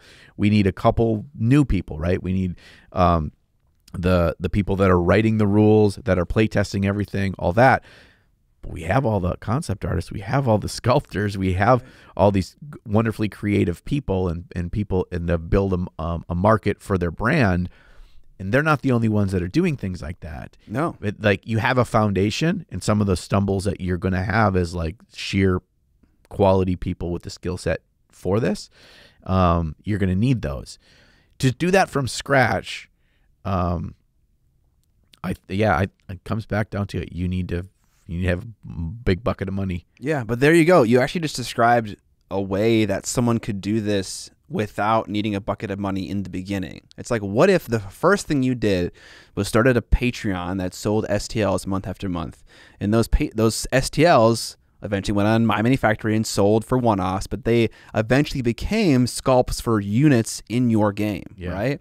But you didn't know that, but you were developing them over the course of, 2.5 years, and then eventually you have 4 factions worth of designs that you can now start molding and casting into real, either it's like liquid injected plastic or it's resin, and you have boxes of models, and they kind of did that. I think not entirely. I think their Dungeon Delver stuff was more related to their Patreon, and then Rivenstone was kind of a separate thing altogether. But you could start out that way and make money while developing your concepts and also your game. I think they found aesthetics and factions and kind of working through the creative process through a lot of their fantasy stuff that ended up being that. They found through trial and error and through trying to find a unique aesthetic design that works and that really screams this is this faction, that they didn't have to get it right in the very first time. No, they definitely nailed that. Yeah, can evolve. And that kind of leads me into what I think is our other major thing here is it's twofold, but it's one and the same. One, this needs to scream unique. It doesn't mean that, like, well, in my game, the orcs all have 3 heads and tails, but it needs to have something that on the shelf or scrolling through Kickstarter or whatever jumps out at people and says, oh, what's that? Or, I think I want to click on that, or I want to pick up the box or whatever. It needs to be compelling. And that can be through both art and through miniatures. But this is where we're going to dig in right now is let's talk about the fucking miniatures, dude. It's all about the goddamn minis. Yes, let's talk models. So John and I have a theory about miniature war games, and it comes from just looking at the market and looking at who is succeeding the most and drawing a conclusion from there. So it is a theory. Not sure if it's the only way to succeed in the large-scale miniature war game, but what is that theory, John? If your models aren't awesome, your game's not going to sell. Simple as that. Yep. I feel like it derives from this thought that people who play miniature war games are at their core collectors, right? And they want cool shit to show off and to play with as well. Yeah. They don't just want an awesome game. They also want awesome toys to play with that game. And also, there's just this visual appealing element to it. We discussed it earlier with beginners, right? If a beginner walked into a game store and they were handed a box of Space Marines or a sick-ass rule book, I think the average person is going to be inclined toward the physical models, right? Yeah. Like the action figure-esque thing. And so just by that assumption alone, the model is going to have way more impact on your audience than the game it will. And so you need solid fucking awesome models to win. Yeah. We think. And I think that it's a big part of that instant gratification side of it too, right? Yeah. A rule book doesn't give me instant gratification. No. A box of swamp bogglers does. I need them boglins. Debatable. Yeah. I mean, maybe not specifically swamp bogglers, but I think this afternoon I've got to go and stop and I've got to pick up a Gazgul Thraka. You got to. I got to. You have to. Okay. Yeah, I actually do for a video that the sponsor is asking me to paint that. Oh, okay. Okay. So, yes. But that's way more exciting to me. Is like, I get to go buy a new toy. Yeah. It's like, I get to go buy a new book. Yeah. Right? You only get the books for the fucking Warhammer games because that's how I make my toys do cool shit. That's the only reason. And we all fucking gripe about it. Yeah. I got to buy a fucking $50 book to play with my toys. I don't want to buy the book. Why you make me buy another book? I already have. See, I have this book. It's already for this faction. See this book? I already own it. I already gave you $50. Oh, it's last edition. I got to buy it again. It's last season's GHB. Okay, you need the next one. I need to do that again. I got to do that again. And that doesn't mean people should have all their rules and all their books be free. I don't necessarily feel like that's the answer. But the core emotional response that we all have is going to be true throughout. Is the thing that excites us is buying the cool toys and maybe buying the paints to make our little man with blue pants now be man with gray pants. You know what I mean? Like that's how we get excitement, is from buying. Yes. And also, let's distinguish here. A quality cast is not the same thing as a quality model, right? You can have beautiful casts, but what makes a wonderful model that looks cool and paints up well is not just it's high quality and looks crispy. Yeah. Right? And this is an arms race. We're talking about, like, you don't have to beat GW to be successful, but there is something you do have to stay where you can't compromise. And that is, they have set an expectation of how fucking cool models can be. Yeah. Yours don't need to be as cool as theirs, but they can't be that far behind. If your model is either from 2005 or 1993, okay, I don't know what to fucking tell you. Gluck. No one's going to buy your shit unless they're from that era and are used to that style of model and might maybe have nostalgia for it, or like, or just like it because they never moved on. Okay, I don't know. Right. I like vintage models. I appreciate them as well. Yes. I'm not going to buy an army of vintage models though. Again, maybe it's a personal preference, but like if your fucking box looks like it's from 1996 and it gets put next to something else at a game store, and a person walks in who's never seen the shit before, again, we're really thinking about the perspective of the beginner right here, and they see those two boxes, what are they going to be inclined toward? What is 16-year-old Timmy going to be inclined toward? The cooler shit, right? Yes. Yeah. Yeah, if you see a box from, I don't know, Frostgrave, because Frostgrave sells like barbarians and stuff. Easy to pick on Frostgrave a little bit, yeah. Yeah. So if I see Frostgrave, a box of models, and I see, I don't know, what's Space Wolves next to them, a box of fucking Space Wolves.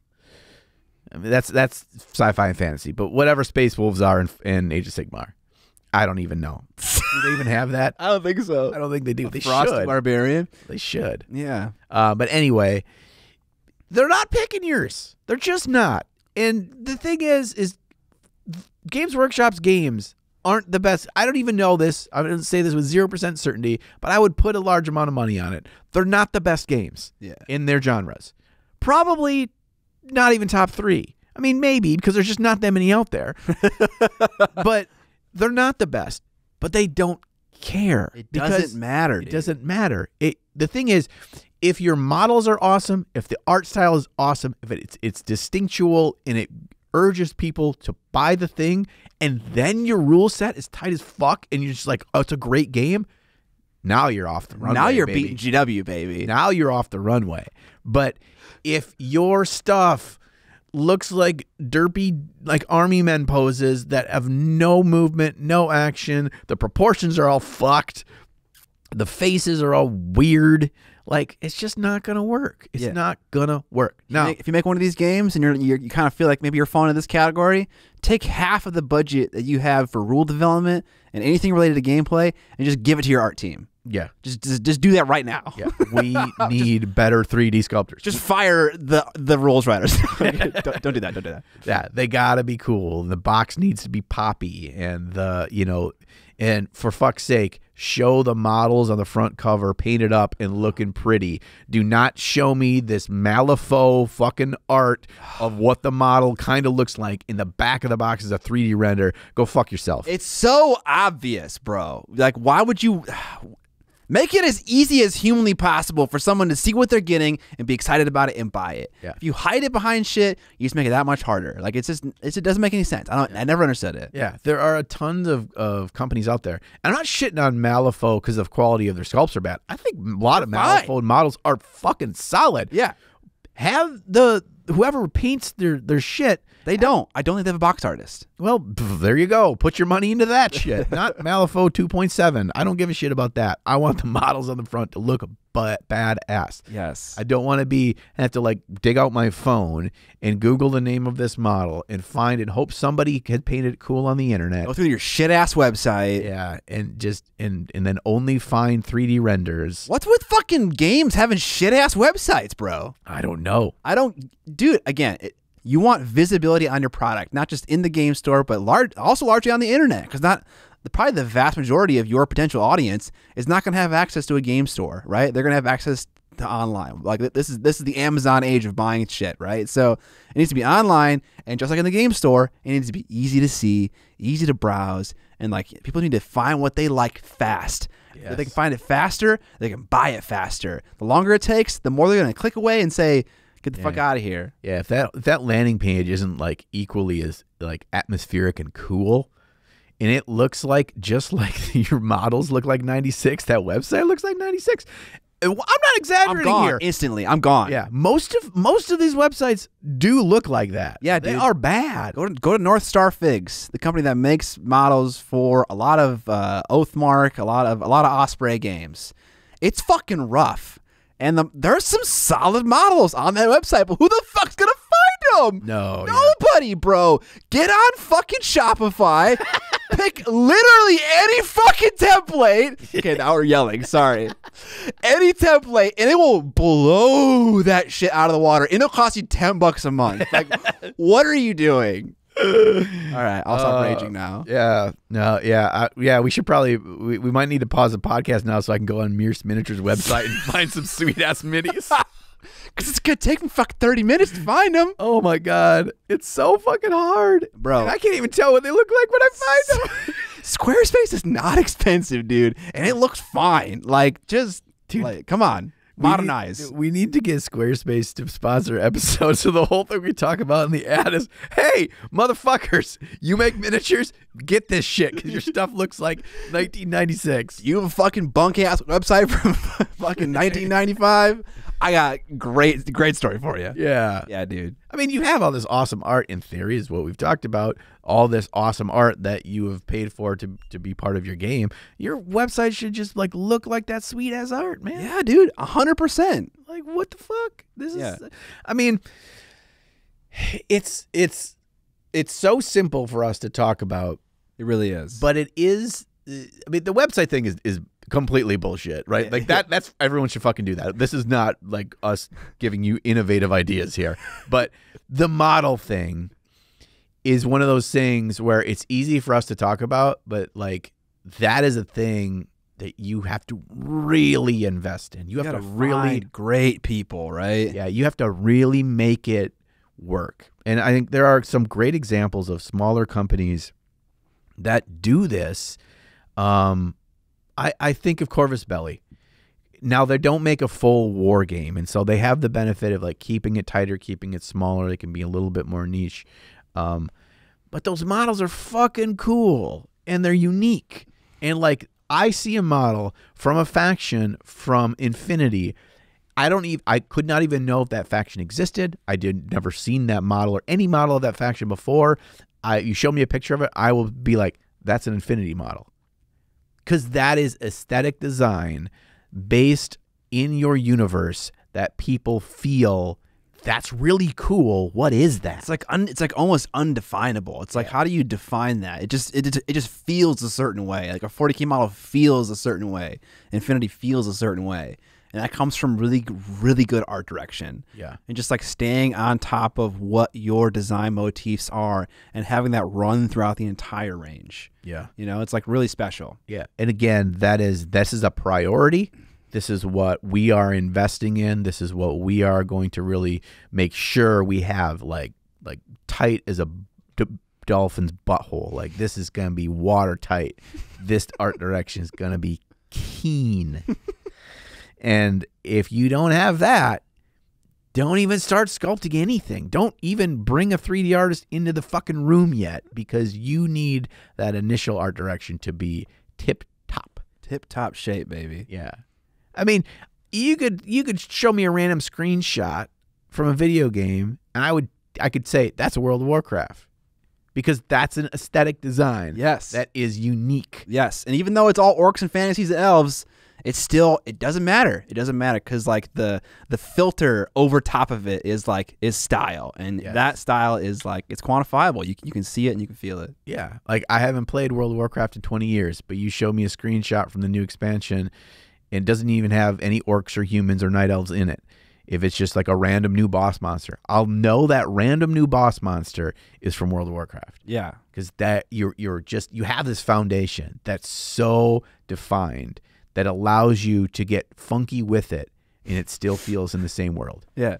So that's all we're asking is we're solving all your problems right now. Don't fuck it up anymore. Just spend $6 million and hire 20 staff and make the goddamn game. Okay, it's so fucking easy. Dude. I know. And there are games that are close, or there are games that I need to maybe give a second look to, or games that I think that like they're really coming for it. Like we think of Conquest, we think of other games. You got Mantic, Kings of War. You got Badlands from Mieris Miniatures. There's a lot of that's just fantasy ones. I was looking at fantasy large scale figure games yesterday, and like I wasn't even looking at sci-fi ones. So I would say there's like a solid 10 in there that again they're doing that 80s fantasy thing where they care about 3/5 of the development cycle, but not the other 2/5. Maybe they're focusing their efforts on things that are less important, or maybe they're trying to ride on the coattails of GW way too much instead of coming up with their own unique aesthetic. A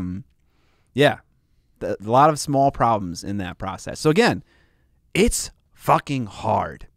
It's really hard, and so there aren't many. And the ones that do exist are missing chunks of things that I would love for them to have. I would love for Games Workshop to have a solid rule set for Age of Sigmar that I enjoyed.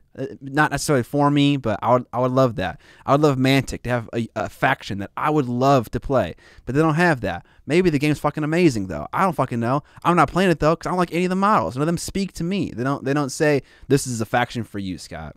So I don't fucking know. It's hard. I just think that someone should just do it. Just do it. It's really hard, so someone else should do it. I would never start if I had to make a game, and I'd love to make a game. I would never start there. I would start with a skirmish war game, 1000%, and maybe that would grow into something else in the future. But I would love to see more large scale war games, though. I know. Like there's something about it's like two different itches. Like one is an itch on your butt and one is the itch like on your armpit. And like the butt itch is like, oh, I got this tight little 7 dudes, and I kind of I customize them, or I paint them a certain way. Each one is painted uniquely different. They don't look all same, all this thing. And I have this little box, and I take my little carrying case to the store and play this game, and I can get in 3 games in 2 hours. That's a nice butt itch right there. But that armpit itch, like that is a look at my masses. It feels good. It feels different. Yeah, and it's like, oh, this guy's riding a giant Tyrannosaurus Rex, and there's my little unit of pterodactyls, and here's my little chameleon fuckers with their blowguns. Oh, God, it's so cool. Like, all of them is so cool. And, like, I can keep painting more and buying more, and then I can throw them into a game, or I can try them out. You know, it's just so much more fun. Yeah. And so, yeah, the last thing I want to talk about is we mentioned it briefly. We didn't really describe it at all. You got your game. How do people play it? How does it get into game stores? Very, very briefly, because I only have a very basic understanding of this, is one, you have to start talking with distribution centers. There are 2 types, and they each take a different pay cut. And so one thing you need to do is you need to figure out your expenses, what it costs to make a box, and then you need to price it accordingly such that when you get to these distribution centers and they take their cut, you are still making money.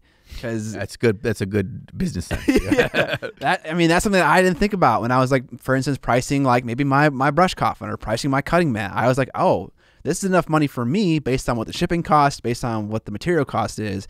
But I didn't factor in these other things, right? So you have to think about that.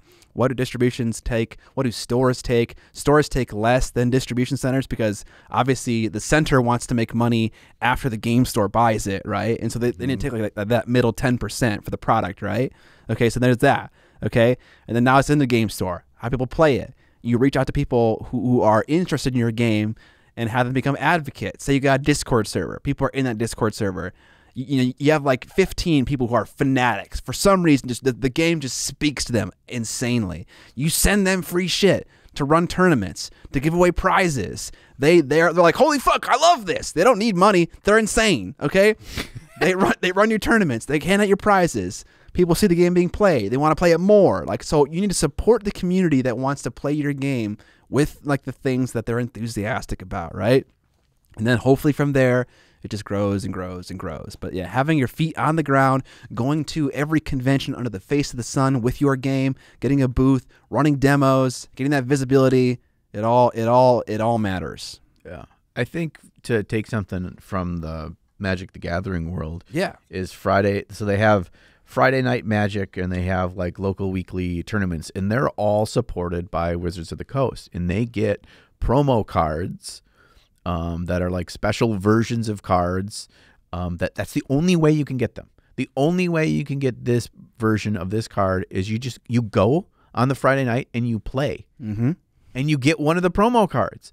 So you are enticing people of like, yeah, I do really like playing Magic. Yeah, but I could stay home and do something else tonight or blah, blah, blah. It's like, well, I'm not going to get my sweet free card. What's the new one this week or blah, blah, blah. Like, you don't be above bribery is basically what it is.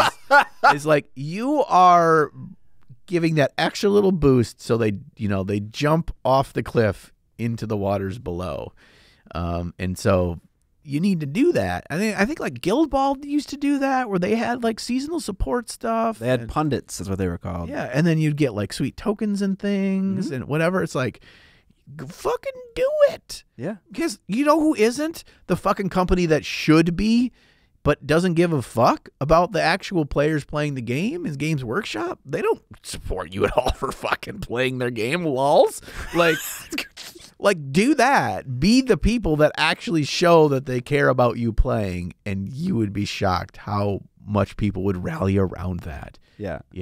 And the stores would feel good because they're getting supported by you. And so players come into your store to play their game. Employees are enthusiastic about your game because you are supporting it. Yes. And all of this means then they're spending more money in your store. And you now are, I'm making sure that I carry this game that everyone loves. Yeah. And it's like, it is a positive feedback loop. All wins. The triple win. There is an opportunity here for a large miniature war game to exist that crushes on all frontiers. Tight rule set, beautiful models, a company that cares about its players base and interacts with them and supports them, okay?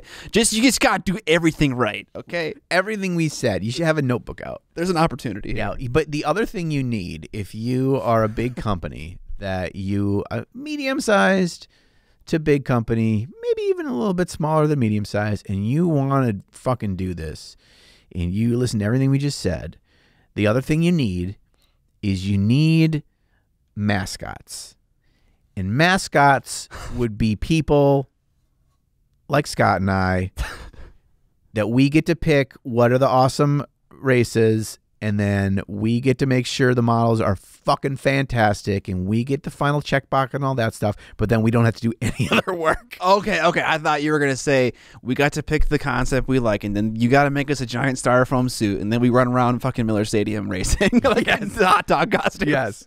I thought it was going to be a literal mascot.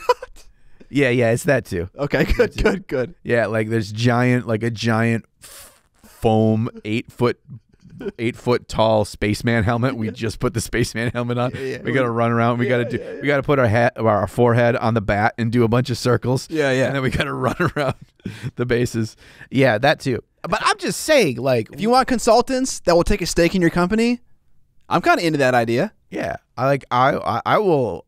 I think we have enough of a opinion on what works and what doesn't, that we're a valuable asset. Yeah, hey, we got opinions for days. Dude, first things first, though, send me your website. Yeah, if you don't hear back from me, you know why. Oh, man. All right. I mean, I think we solved all the world's problems. We did, yeah. I mean, somebody can do this. I would love... we just spent the whole episode describing how challenging it is, and we say somebody can do this. Yeah, I mean, I think I've come around. Have you?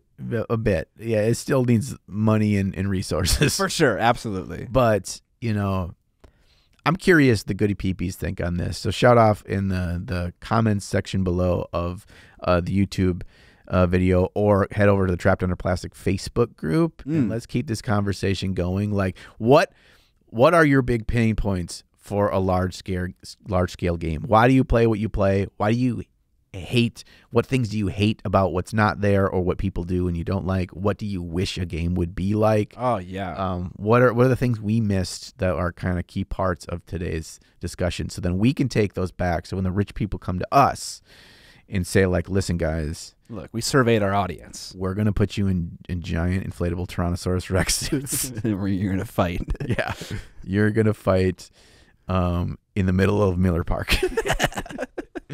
I'm ready for the news. Out of the news. I love it when you make that microphone clip. Do you? It's just a little bit of distortion. Just a tiny bit. Yeah, and then it's like, ooh, you've gone too far, and it modulates for you. I got one here that I want to share, and I don't know if you've heard about this. I've seen it from a number of sources, but I don't have a direct link for it.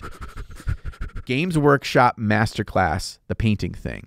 The thing that Louise Sudgeon did. Yes. Okay. And still does. Okay. In recent masterclass videos, I've heard from like, again, multiple sources on this, and I don't know if it's changed. I haven't heard from anything, or I don't know how many they actually put out. They stopped showing the people. Nice. Finally, you figured it out, GW. Don't give them a personality, and they'll never leave. Yes. Like recent ones, you could tell it was Luis. Like, I don't know, people did some like hand science. It was like CSI Handammy or something. I don't know. Hand science. And they can tell, people can tell whose hands they are. But it's just hands. Yeah, there's hands all the way down. Yeah, there's no faces, there's no talking head. There's no awkward intro of welcome to this painting video. In this painting video, we will. Literally the same intro sentence every time. Like, they started with the scripting of like, we're taking any personality out of this. It's incredible. It used to be where like Peachy and Duncan, they would be like, you know, in the far-flung future of fucking Dark Angels, blah, blah, blah, they are often fighting on ships and planets. In this video, we're going to talk about painting Dark Angels. Like, they did this weird little, like, Lori Larson kind of bullshit, and then they talked about what they're doing, and they stopped that. They're like, that's too much fucking personality. Yeah, honestly, it's amazing how little personality is needed for someone to attach to, like, you as an individual, right? Yeah. It's incredible, because like Duncan has an insane following, and he effectively said the same 800 words in every single fucking video, right? Yeah. But it's him. You know, you can tell, like, there's like a feel, a connection to someone's aura. It doesn't have to be what they say, but you can tell, like, oh, he just seems like a pretty mellow, likable guy. Yeah. And it's just incredible, like, how little actual content needs to be said for someone to really, like, kind of like invest in you as a human. But if they rub you the wrong way, it doesn't matter how much they say. Yeah, I know. So saying more doesn't help. So it seems like they're kind of just like sterilizing. They don't want people to be known. They don't want people to leave. They don't want the association to be with you, the host. They want it to be with them, the nameless, faceless company, which is par for the course. I remember if we ever talked about this, but I heard this recently and I didn't believe it was true, so I went to my own Magic cards to confirm this. When they did the Warhammer 40K Commander decks for Magic the Gathering, all the art they used was GW art, and almost all of it was like new art, but it was all supplied by Games Workshop for the cards. Since the beginning of Magic, at the bottom of every card, it says in nice big letters who the artist is. Yes. Guess what it says at the bottom of every single Warhammer 40K Magic the Gathering card? GW trademark. Art by Games Workshop. Nice. Does not give a fuck about the artist. Yeah. And you know, and what bothers me about that is a company in good, bad, or otherwise, in the history of Wizards of the Coast, of their like connection to and respect for their artists and giving them, the publicity that they deserve for making awesome stuff. And then Games Workshop comes in and we're like, yeah, well, this is a great crossover. It was extremely successful. Like there's going to be more Warhammer stuff for Magic because it was bananas and looking at their annual reports from Wizards of the Coast. So, we don't think that these artists deserve to actually be. So it's par for the course, and it's sad. But anyway, it is sad. Other news. I'll talk about some more sad stuff. Mindwork Games sent out like a mass email that I also got access to, explaining why they were having shipping issues. So for a while, and it was the same was true for me. I bought the Ghoul Queen, and it took like 2.5 months, some long amount of time for the model to show up. And apparently, they were having problems with their lead caster. I read that as lead caster. Lead caster. Who's out there casting lead? Yeah. But they're having a lot of issues with that lead caster, and so now they've been removed from the organization because they were causing inefficiencies, and they had dishonest behaviors apparently. And they fucking harsh to throw a person under the bus for all the shit that is going wrong. They weren't specific about really anything, and they didn't name any names. So I have no idea what they're talking about. But hopefully now they're on the road to recovery for their business in terms of having good turnaround time and still high quality models. Because the models were nice. They're definitely nice for sure. Yeah, the models are amazing quality when they got to you. I still am not okay with that. I'm still not okay with it. I don't give a shit as a customer. It's on you, the company. Don't fucking pass the buck to this guy over here. He was a problem. This guy was, but don't worry, he's gone now. I'm like, what? Is this how you this is how you interact with employees? And if it's how you interact with your employees, how do you interact with your customers? I don't like that. But I hope fair opinion. I don't think it's but that's all I got to say about it. I hope that their stuff is awesome. So I hope that their efficiencies are shored up and everything. That's cool. Members of the Royal Navy play 40K in the Antarctic. There is this awesome article on Warhammer Community of members of the English Navy playing 40K literally on the snow. Like the models are set up on the snow and they're playing the game. And it's just a really cool article. Go check it out. Really fun pictures in it as well. Yeah, those are some pretty awesome pictures to look at. So yeah, I'm sure they kept the Queen safe from the seals in the Antarctic. Listen, we're hearing that they're creating attack seals up here. Sergeant, there's no attack seals up here. What should we do for the rest of the day? Fucking knock some dice, dude. Play your blood angels. Okay, what else do we got? We got Apex Legends, if you play that game at all. I'm a fan of Apex Legends. Coming out with a board game through Kickstarter, of course. Check it out. We have it linked down below, and they have a link to the Notify Me page for the campaign. So the campaign isn't live yet, but if you're a fan of the Apex Legends aesthetic, the Titanfall aesthetic, we're gonna get some models for that style. No Titans, but the characters from Apex Legends. Yes. Just mentioned Warhammer 40K Magic the Gathering. Magic the Gathering is now going to Middle Earth. They announced they have a whole big set and commander decks. It's much more even fleshed out that it's all Lord of the Rings and Middle Earth. So we're getting more crossover. Although this is not going to be under the Games Workshop license. So hopefully we'll get the artists named there. Doubt it. Next up, JoyToy. You know what a JoyToy is, Scott? I have some ideas. It's obviously a company that makes action figures. Okay, right. That they worked with Warhammer to do the 40K ones. They're not like the really tall ones. They're kind of like halfway size, but they're like highly detailed and really cool action poses.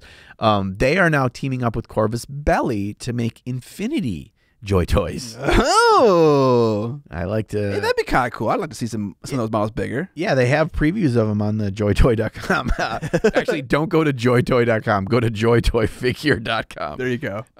Important distinction. Yeah, and you can check out some of the sweet, again, with that really interesting, unique Infinity aesthetic. It's looking pretty sweet to see those coming to your JoyToy. I love how James cares to say this, but he says, James' opinion does not reflect the combined opinion of TUP. Okay, so Okay. that is a precursor. And here's what James says about this next news item.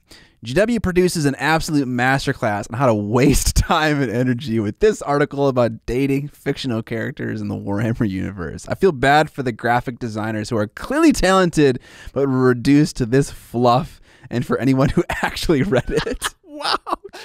Savage! Get wrecked. Oh, no. Okay, is this seriously like a dating app simulator? Let me read this. In the grim darkness of the far future, there is only ... love. Oh, no. Oh, this is around Valentine's Day. Oh, it's God. It's a whole... Oh, my Jesus Christ.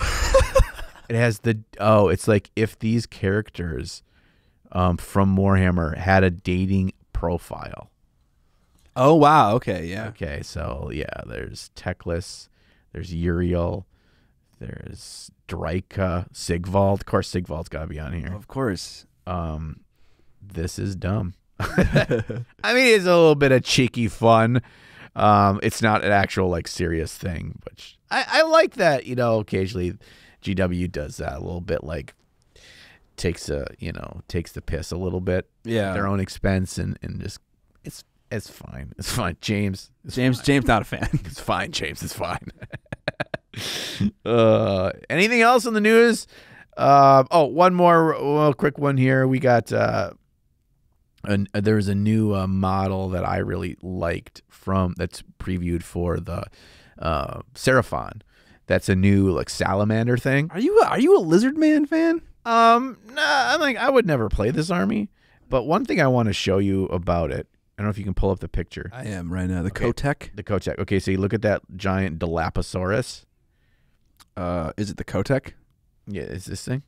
Yeah. Okay, look at the paint job on that fin, dude. That's legit. It really is. Yeah, nice pattern. Feels like animalistic. Doesn't feel like like it was planned out. Nice like shading toward the black. It gets bright in the middle. Yeah, that fade up. Yeah, to almost a cream color. Like this isn't just layer wash highlight up with precision.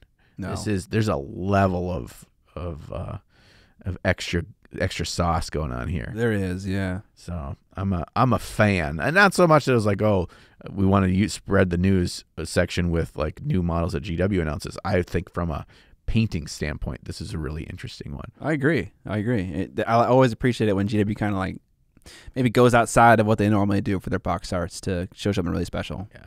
And don't accidentally drop this one on the floor and step on it. Oh, boy. That would hurt. That would not be good. That's a fucking Caltrops right there. Dino Caltrops. That's the world's most expensive Caltrops. It's more expensive than actual Caltrops. Yeah, dude. These solid gold Caltrops are cheaper than buying a bunch of these and throwing them on the ground for your pursuers to step on. Okay, that is all the newsy news. Bye. This is the end of the podcast. Whoop, whoop. This is the part where we say goodbye. Goodbye. This is the part of the podcast. Goodbye. I don't have a last. Okay, that was line it. of the song. If you enjoy the podcast and you'd like to support us, there are many ways for you to be able to do that. They have some free ways where you can watch our podcast with ads enabled. There are browser extensions that allow you to whitelist YouTube channels. We play an ad every 30 minutes, modestly, I would say. Nothing too greedy like the fucking Google AdSense mid-roll thing does automatically, dude. I uploaded a VOD for my channel, and that motherfucker is dropping ads every 5 minutes. There's like 100 ads in a VOD. Yeah, it's shooting them out. Like, it's crazy. Like it's got infinite bullets. Yeah, like it's nuts. It's like action movies. It's like Michael Bay movies where the clip never runs out. So we're not doing that to you. Okay? No, we're not doing that. We're not Michael Baying you.